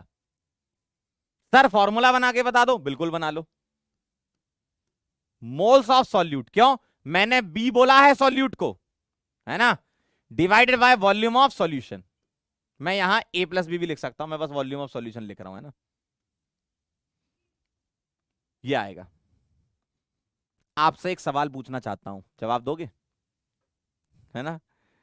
अरे सर सवाल पूछना चालू कर दिए, बिल्कुल पहले लेक्चर से ही सवाल पूछेंगे और पहले लेक्चर से ही पीवाईक्यू बन जाएगा आपसे मोलैरिटी वाला, तो सिंपल होता है एकदम, है ना। बताओ जरा, पूछूं। सार्थक जी कहना यस सर। अरे सार्थक जी रुको जरा, AW मतलब एटॉमिक वेट होता है, MW मतलब मॉलिक्यूलर वेट होता है। लिख दूं पीछे, कई बच्चे कह रहे सर ये AW क्या है, एटॉमिक वेट है, और MW क्या है, मॉलिक्यूलर वेट है। पूछू सवाल? Yes sir. बताओ क्या ये टेम्परेचर डिपेंडेंट है, क्या ये टेम्परेचर डिपेंडेंट है या इंडिपेंडेंट? ये सवाल आ चुका है भाई नीट में। क्या ये टेम्परेचर डिपेंडेंट है या इंडिपेंडेंट? बोलो, टेम्परेचर डिपेंडेंट है या इंडिपेंडेंट है? जल्दी बता दो यार, कैसी बातें कर रहे हो। टेम्परेचर डिपेंडेंट या इंडिपेंडेंट? डिपेंडेंट है, बिल्कुल सही बात है। अरे वाह क्या बात है, भारी मात्रा में जनता का समर्थन, भारी मात्रा में जनता का, क्या बात है एकदम, वजह वजह वजह वजह वजह वजह, बहुत बढ़िया। टेम्परेचर डिपेंडेंट है सर, ये कैसे निकालते हो? जिस भी टर्म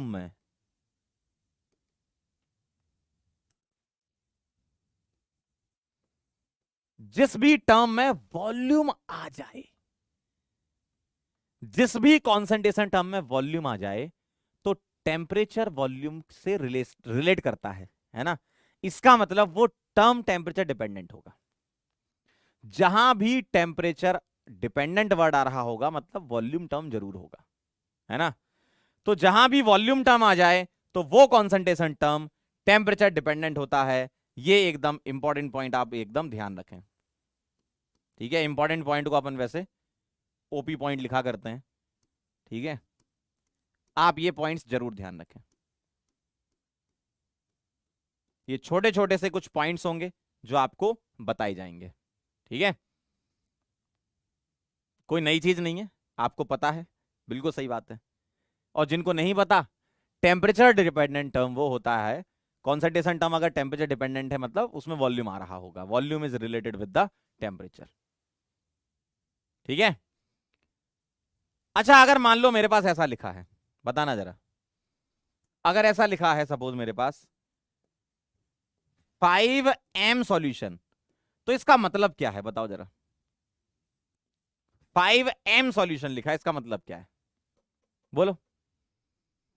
5m सॉल्यूशन का मतलब क्या है बताओ ना। एक कह रहा ओपी, क्या ओपी मतलब ओवर पावर्ड। ठीक है, 5m सॉल्यूशन का क्या मतलब है बताओ जरा चमकिस, वेरी गुड बेटा। 5m सॉल्यूशन का मतलब है कि 5 मोल सॉल्यूट इज डिसॉल्व्ड इन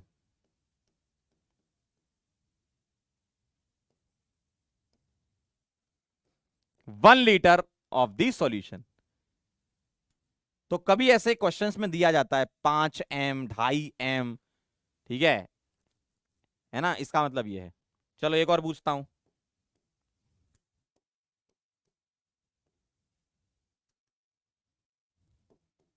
बताना। अगर ऐसा लिखा है m/10 सॉल्यूशन, इसका मतलब क्या है। m/10 सॉल्यूशन का मतलब क्या है बताओ बताओ जल्दी फटाफट से बोलो। m/10 का मतलब क्या है बताओ जल्दी फटाफट से। m/10 का मतलब है कि मोलैरिटी 1/10 है। m/10 मतलब मोलैरिटी कितनी है 1/10। इसका मतलब क्या है, इसका मतलब है 1/10 moles of solute is dissolved in 1 liter of the solution। सही बात है, 1 liter of the solution। अगर लिखा ना m/10 5m 2.5m 5m 10m 20m, या m/10 m/5, समझ गए इसका मतलब क्या है। तो m/10 मतलब मोलैरिटी 1/10 है, मतलब 1/10 मोल सॉल्यूट के हैं जो 1 लीटर सॉल्यूशन में डिसॉल्व है। क्लियर है एकदम। चलिए फटाफट से नोट कर लीजिए, ठीक अच्छा है, जल्दी से नोट करिए फटाफट से।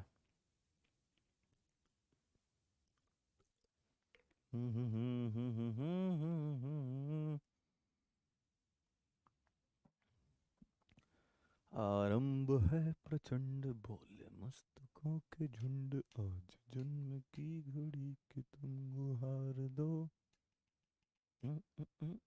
जल्दी लिखो फटाफट, लिख लो तो बता देना फिर आगे चलेंगे।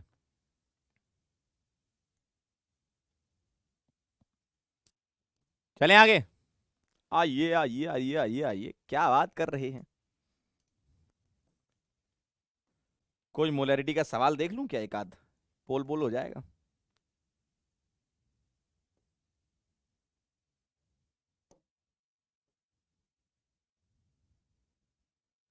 चलिए जरा पोल वाला फीचर भी आप देख लीजिए जरा।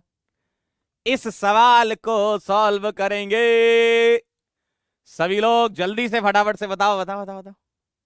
आज तुम्हारा भी एकदम आरंभ है प्रचंड, है ना। चलिए, क्वेश्चन के बारे में भी लिखा हुआ है कि ये सिंगल करेक्ट है, इजी है ना। थोड़ा आपको आइडिया लग जाएगा कि किस टाइप का सवाल आप कर रहे हो। अ bottle contains a 3m solution in it, this means that, बताओ इसका मतलब क्या है बोलो। ABCD में से चुनना है। पोल क्रिएट कर दूं, पोल दे दूं बेटा, जरा ध्यान से, अरे ध्यान से करना, ध्यान से करना जरा। ध्यान से करना जरा।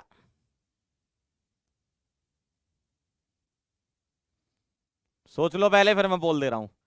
पहले चारों ऑप्शन को ध्यान से पढ़ें, ए बी सी डी चारों को ध्यान से पढ़ें।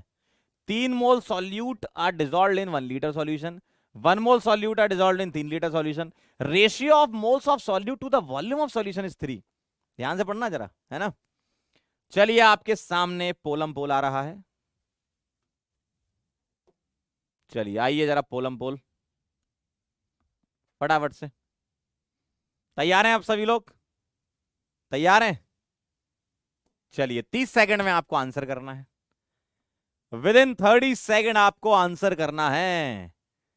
30 सेकंड के अंदर आंसर करने का, जल्दी से बता दो, फटाफट से बता दो क्या आ रहा है।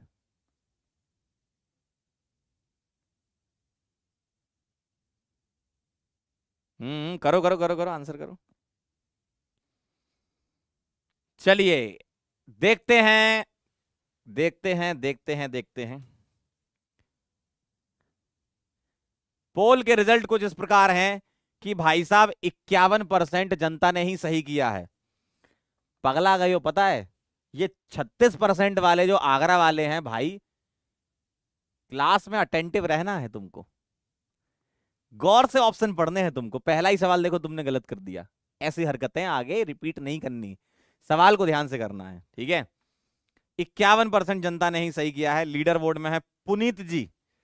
पुनीत जी के लिए जरा जोरदार तालियां हो जाएं जरा। नंबर 1 पे है उत्कर्ष, नंबर 2 पे शुभम 3 पर, सावेज 4 पर और आराध्या जी हैं वो 5 पर हैं। वेरी गुड, बहुत बढ़िया, ठीक है। चलिए आगे चलते हैं, सवाल सॉल्व कर लें। आपने तो आंसर कर दिया। सर ये 3M का मतलब क्या था? कहां जा रहे हो, कहां जा रही हो, कहां जा रही हो, कहां जा रही हो? हाँ सर, ये 3M का मतलब आपने अभी समझाया था क्या? 3 मोल सॉल्यूट के होंगे, 1 लीटर सॉल्यूशन होगा, तभी तो मोलैरिटी बोलोगे इसको, तभी तो मोलैरिटी बोलोगे। ए वाला सही है, अभी तक ए वाला सही है। 1 मोल सॉल्यूट कह रहे हैं, 3 लीटर सॉल्यूशन, महागलत है। महागलत है तो भाई सॉल्यूशन 3 लीटर कैसे हो जाएगा, है ना। अगला, ratio of mole of solute to the volume of solution is 3 है। मोल्स ऑफ सॉल्यूट और वॉल्यूम ऑफ सॉल्यूशन जो है वो 3, इसका मतलब यही तो मोलैरिटी है। अरे अंकल कैसी बातें कर रहे हो, अरे यही तो मोलैरिटी है। तो सही तो लिखा है, तो सी भी सही है, यानी कि ए और सी सही है। तो हमें सिंगल आंसर में लगाने का था, तो हमारा आंसर जो आएगा वो आएगा ढोलकपुर। ढोलकपुर आंसर आएगा आपका। हाँ ढोलकपुर आंसर आएगा। कुछ बच्चे कह रहे सर पोल नहीं आया। चैट बंद कर दोगे तो पोल दिखना चालू हो जाएगा, ठीक है। चैट बंद कर दो तो पोल दिख जाता है। चलिए आगे चलें। क्यों भाई, क्यों भाई?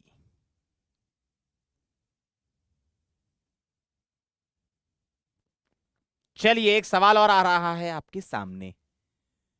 इजी है, सिंगल करेक्ट है, इजी है।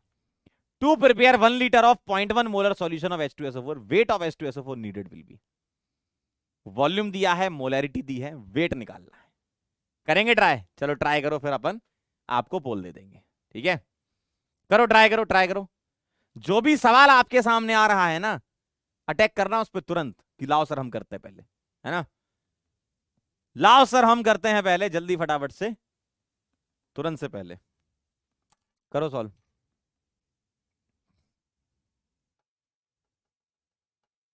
करो करो करो करो, जल्दी जल्दी, अरे जल्दी करो भाई, क्या बात कर रहे हो, जल्दी करिए।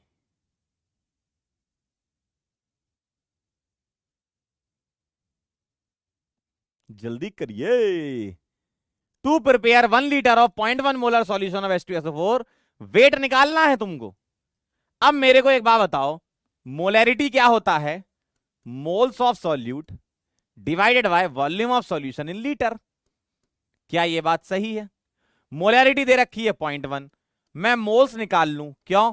वॉल्यूम तो मुझे 1 दे रखा है, 1 लीटर दे रखा है, तो एनबी आ जाएगा 0.1, और एनबी को क्या लिख सकता हूं? Weight of solute divided by molecular weight of solute is equal to 0.1। समझ गए? चलो, आप लोगों ने आंसर निकाल लिया था? आंसर कर दो जरा फटाक से, जिन लोगों ने आंसर निकाल लिया। आंसर निकाल लिया तो आंसर कर दो जल्दी से।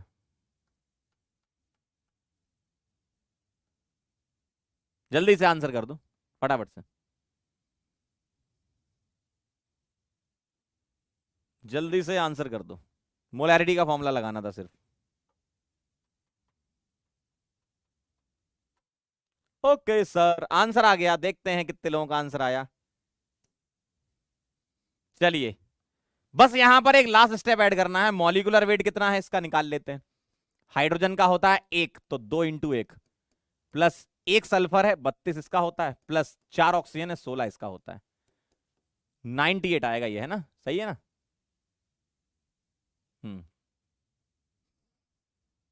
98, तो 0.1 इंटू 98 मॉलिक्यूलर वेट, तो 9.8 ग्राम आएगा आपका आंसर। 54% जनता ने सही किया है। आइए जरा पुनीत जी अगेन, दिव्यांश, दमनप्रीत, सावेज और शुभम, वेरी नाइस, बहुत बढ़िया बेटा, वेरी गुड। चलिए भाई, कर लिया सभी लोगों ने, आगे बढ़े, आगे बढ़े बेटा। एक बार रिफ्रेश कर लो, और पोल आए तो चैट बंद कर दिया, तो पोल सामने दिख जाता है यार, ऊपर ही। ठीक है,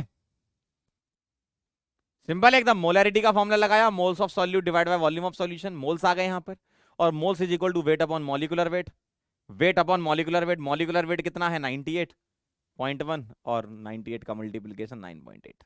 सही है? सही है जी। ओके जी, आगे बढ़े जी।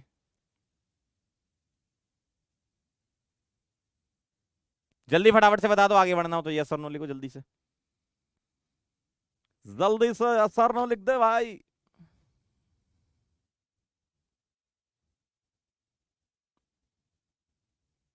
डन। चलिए भाई, आगे चलते हैं।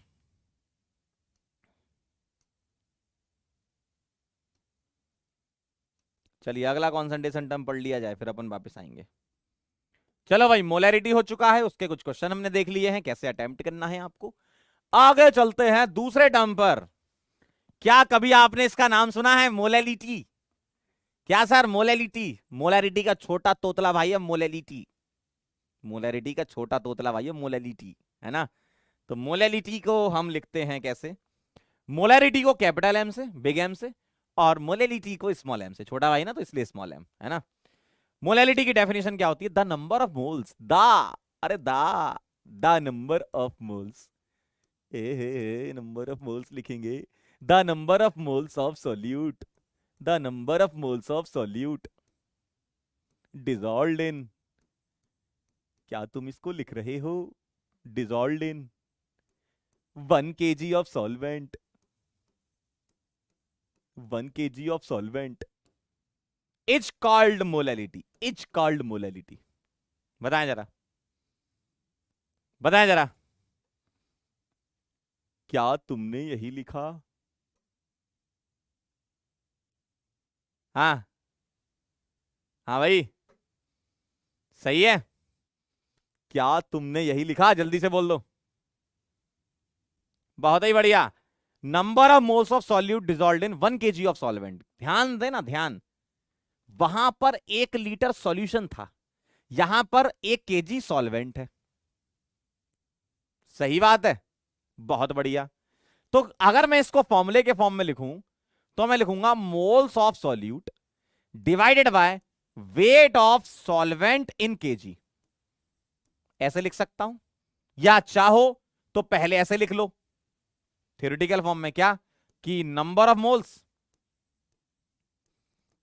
Moles of solute number of moles of solute, क्या ये बात सही है? Divided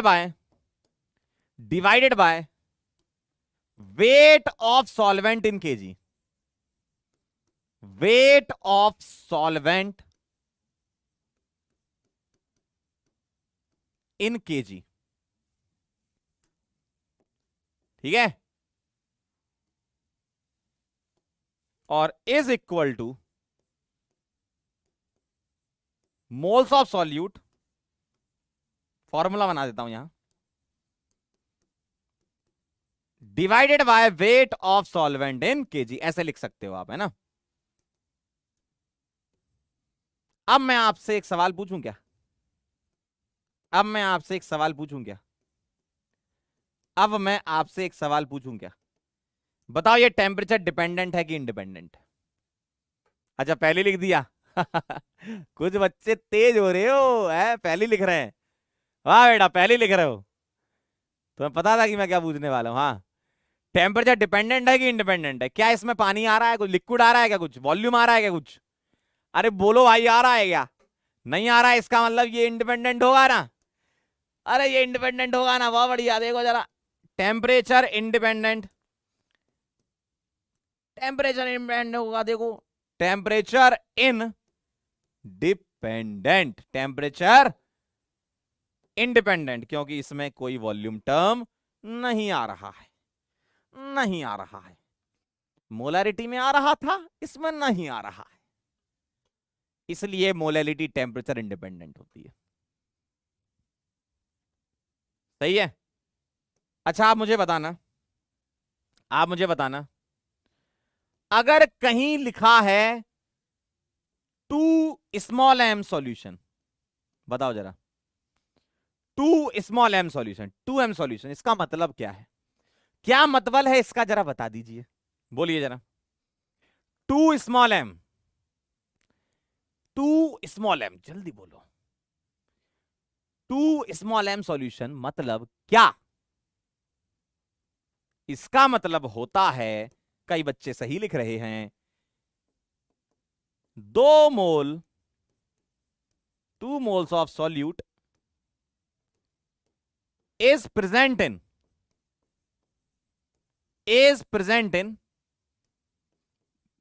1 kg of solvent, 1 kg of solvent, मतलब 1 किलोग्राम सॉल्वेंट में 2 मोल है सॉल्यूट के। क्या बात है, बहुत बढ़िया प्रेरणा, निकुंज, वेरी नाइस, बहुत बढ़िया, सही है एकदम मामला। 2 मोल सॉल्यूट इन 1 kg सॉल्वेंट, सही बात है एकदम, सही बात है एकदम, वाह वाह वाह। सवाल करोगे? अरे बोलो मालिक, सवाल करोगे? क्यों क्यों ऐसे क्यों देख रहे हो मेरी तरफ? ए, ऐसे क्यों देख रहे हो? क्या है, सवाल करोगे? हैं?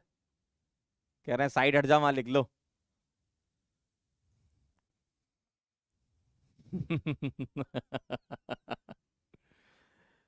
लिख लिया। ओ भाई चले, ओ भाई आगे बढ़े क्या?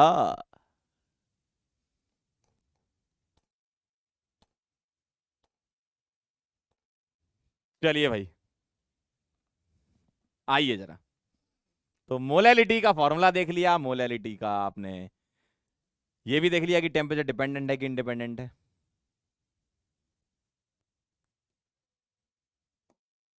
चलिए भाई, अब जरा ध्यान, मोलल, तोतला भाई मोलल, मोलैरिटी का छोटा भाई ना molal. 1 molal solution contain 0.5 mole solute in, बताओ जरा आंसर बताओ, बोलो आंसर बताओ, आंसर बताओ, अरे जल्दी से आंसर बताओ। एक कह रहा है हाउ टू यूज पोल, क्या पूछा? हाउ टू यूज पोल, सामने आया आंसर लगा देना उसमें क्या बताऊं मैं भाई। पोल में आपके सामने आता है पोल, मतलब 4 ऑप्शन रहेंगे, जो आपका आंसर है वो चुनो उसमें। हाँ चलिए भाई आंसर कर दीजिए भाई, क्या आ रहा है भाई, देखिए भाई। ओ भाई चलिए निकाल लिया होगा आंसर आप सभी लोगों ने। स्टार्ट पोल, बोलो जल्दी से बोलो, जल्दी से बोलो भाई, क्या लिखा है ये है? हाँ आंसर तो कर रहे हो। अच्छा सामने से हट जाए मालिक जी। देखते हैं जरा किसका आंसर सही आया। चलिए भाई आंसर देख लीजिए जरा। इनका कहना है वन मोलल मतलब मोलैलिटी वन, वन मोलल मतलब मोलैलिटी वन, और मोल्स ऑफ सॉल्यूट दे रखा है आपको NB 0.5। इसका मतलब मोलैलिटी जो आएगी moles of solute divided by weight of solvent in kilogram. जी हां ये 1 है, ये 0.5 है, तो वेट ऑफ सॉल्वेंट केजी में कितना आ गया भाई 0.5, और वेट ऑफ सॉल्वेंट केजी में आया आपका 0.5, तो ग्राम में कितना आ जाएगा, ग्राम में कितना आ जाएगा, ग्राम में आ जाएगा 1 किलोग्राम में 1000 ग्राम होते हैं कि नहीं होते हैं, 500 आएंगा कि नहीं आएंगा, जल्दी बोलो, अरे जल्दी बोलो भाई, 500 ग्राम आएंगा, और क्या आएंगा 500 ग्राम क्या आएंगा, जल्दी बोलो, सॉल्वेंट आएंगा कि नहीं। ढोलकपुर आंसर देखते हैं जरा कितने लोगों ने सही किया है, कितने लोगों ने सही किया है देख लेते जरा काउंट। अरे 68.55%, बहुत बढ़िया। लीडर बोर्ड ऐसा कह रहा है पुनीत जी, भाई पुनीत जी एकदम मस्त कर रहा है आज, बहुत बढ़िया। Ayush ji, Shubham, Raman and Damanpreet, very nice, बहुत बढ़िया, एकदम सही जवाब ढोलकपुर आएगा। चेक कर लें जरा सभी लोग और नोट कर लें, आया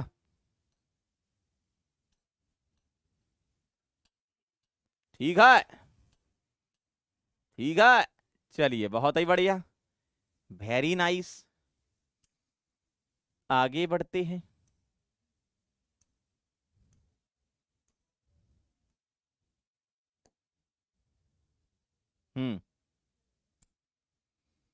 चलिए एक सवाल और है आपके सामने। 15 gram glucose is present in 60 gram aqueous solution, the molality of the solution is, molality निकाल ली है बेटा, ध्यान से करना जरा ये सवाल, ठीक है, आज की क्लास का हमारा आखिरी सवाल है, ठीक है, आज क्लास को हम यहीं रोकेंगे क्योंकि आपकी अगली क्लास भी है, ठीक है। लास्ट क्वेश्चन कर लो, और जो भी आज पढ़ाया, जो भी फॉर्मूले हैं उसको शॉर्ट नोट्स में आप लिख लेना, अभी बता देता हूं मैं 2 मिनट में कैसे करना है। पहले सवाल कर लो आप, है ना, और आज आपके सामने डीपीपी अपलोड हो जाएगी, उसमें आपके मोल फ्रैक्शन और ये सब कॉन्सेंट्रेशन टर्म्स भी होंगे, तो उनको आप छोड़ देना क्वेश्चन को, वो हम नेक्स्ट टर्न पे करेंगे। मोलैलिटी मोलैलिटी के कर सकते हो आप, ठीक है, नेक्स्ट टर्न पे पढ़ के फिर अटेम्प्ट कर लेना आप। डन, बोलो भाई।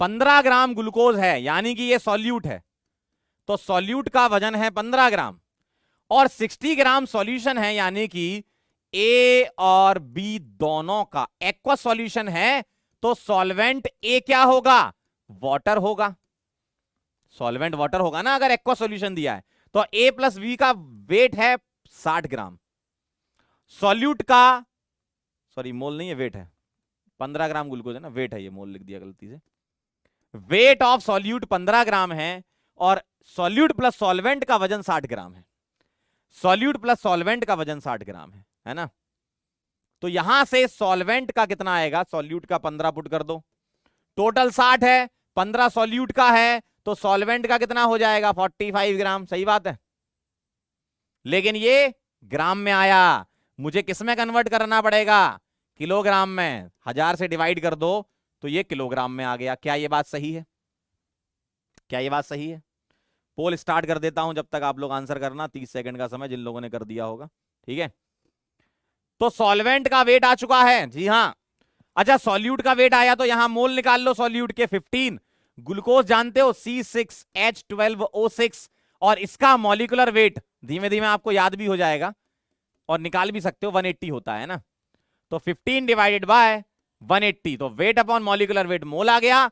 मोलैलिटी कैसे निकालोगे, 15 डिवाइडेड बाय 180 मोल आ गए, और वेट ऑफ सॉल्वेंट 45 इंटू 10 की पावर -3 kg में।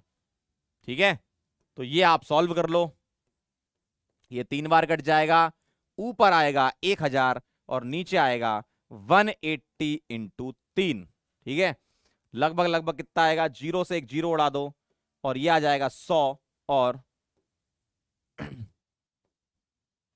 सही है, सॉल्व कर लो जरा। 100/54 अप्रोक्सीमेटली कितना आंसर आया आप मुझे बता दे। जिन लोगों का पोल नहीं यार, रिफ्रेश कर लिया करो यार।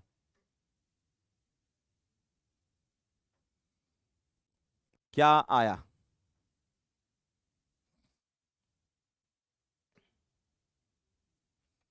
चलिए फटाफट से जरा आंसर कर दें आप, तुरंत से पहले।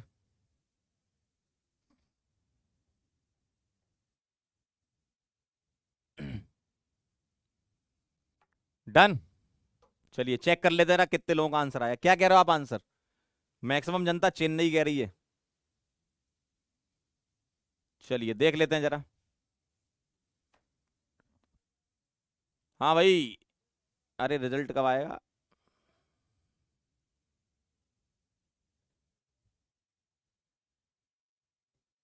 रिजल्ट कहाँ अटक गया?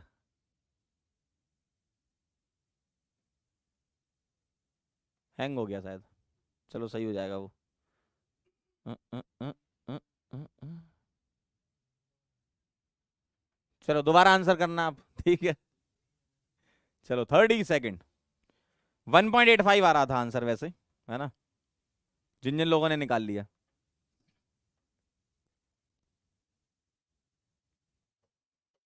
ये कह रहा CSK, वाह बहुत बढ़िया बेटा, पढ़ाई करो। IPL तो हर साल आता रहेगा लेकिन तुम्हारा साल खराब हो गया तो वापस नहीं आएगा, ध्यान रखना।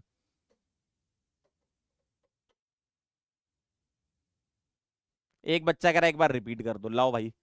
रिपीट में यह है कि भैया 15 ग्राम ग्लूकोज दिया है तो सॉल्यूट का वजन दिया है इतना, सॉल्यूशन का दिया 60।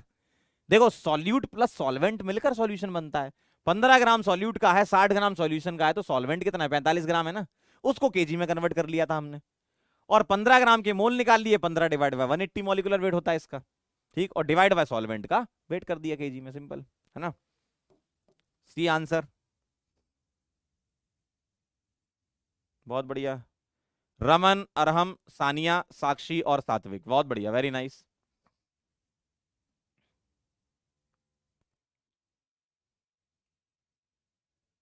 चलिए भाई, तो ये कहानी थी। तो आज हमने 2 कॉन्सेंट्रेशन टर्म पढ़े और आपको पूरा का पूरा एक रोड मैप बना के हमने दे दिया। अब मैं आपको शॉर्ट नोट्स का बता देता हूं किस तरीके से लिखोगे, है ना।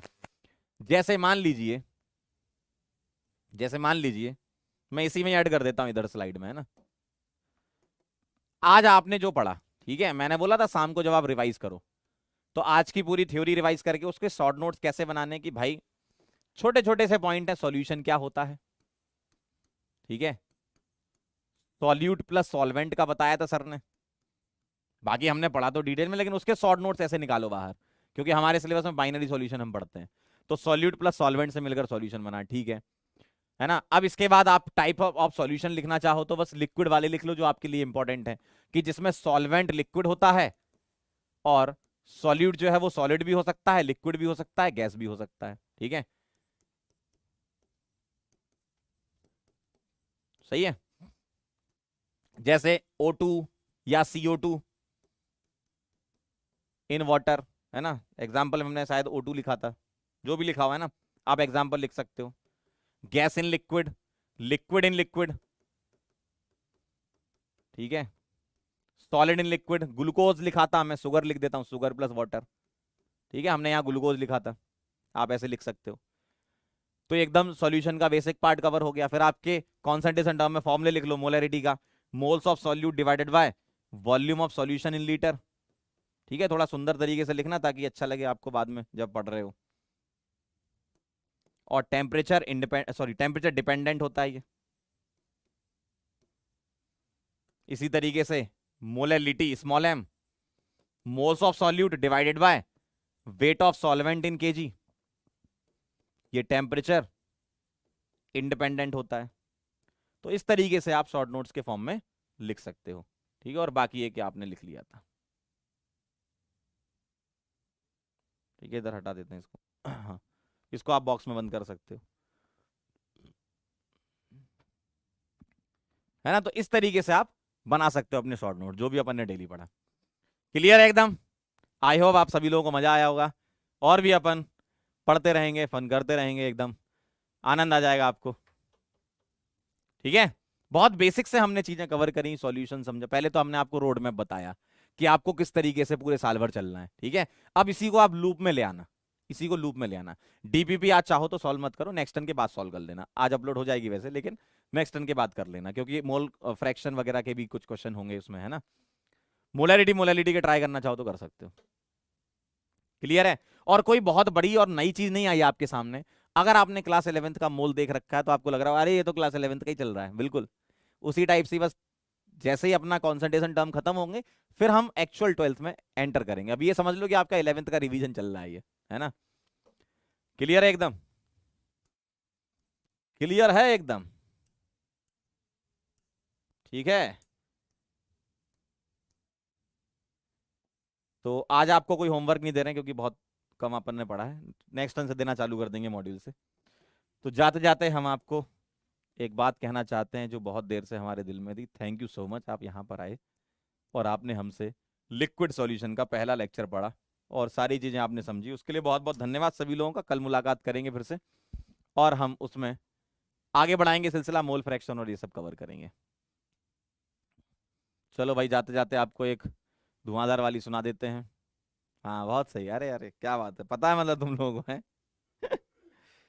चलिए भाई, तो ध्यान से फिर सुन लीजिए जरा, और मेहनत करते रहिए, बिना मेहनत के कुछ नहीं होगा। हाँ भाई, संभाल लोगे? बहुत धुआंधार वाली है, पहला लेक्चर है ना इसलिए। सुनो फिर। लग चुकी है तलब अब मंजिल की, लग चुकी है तलब अब मंजिल की, खुद को आग में झोंक देंगे।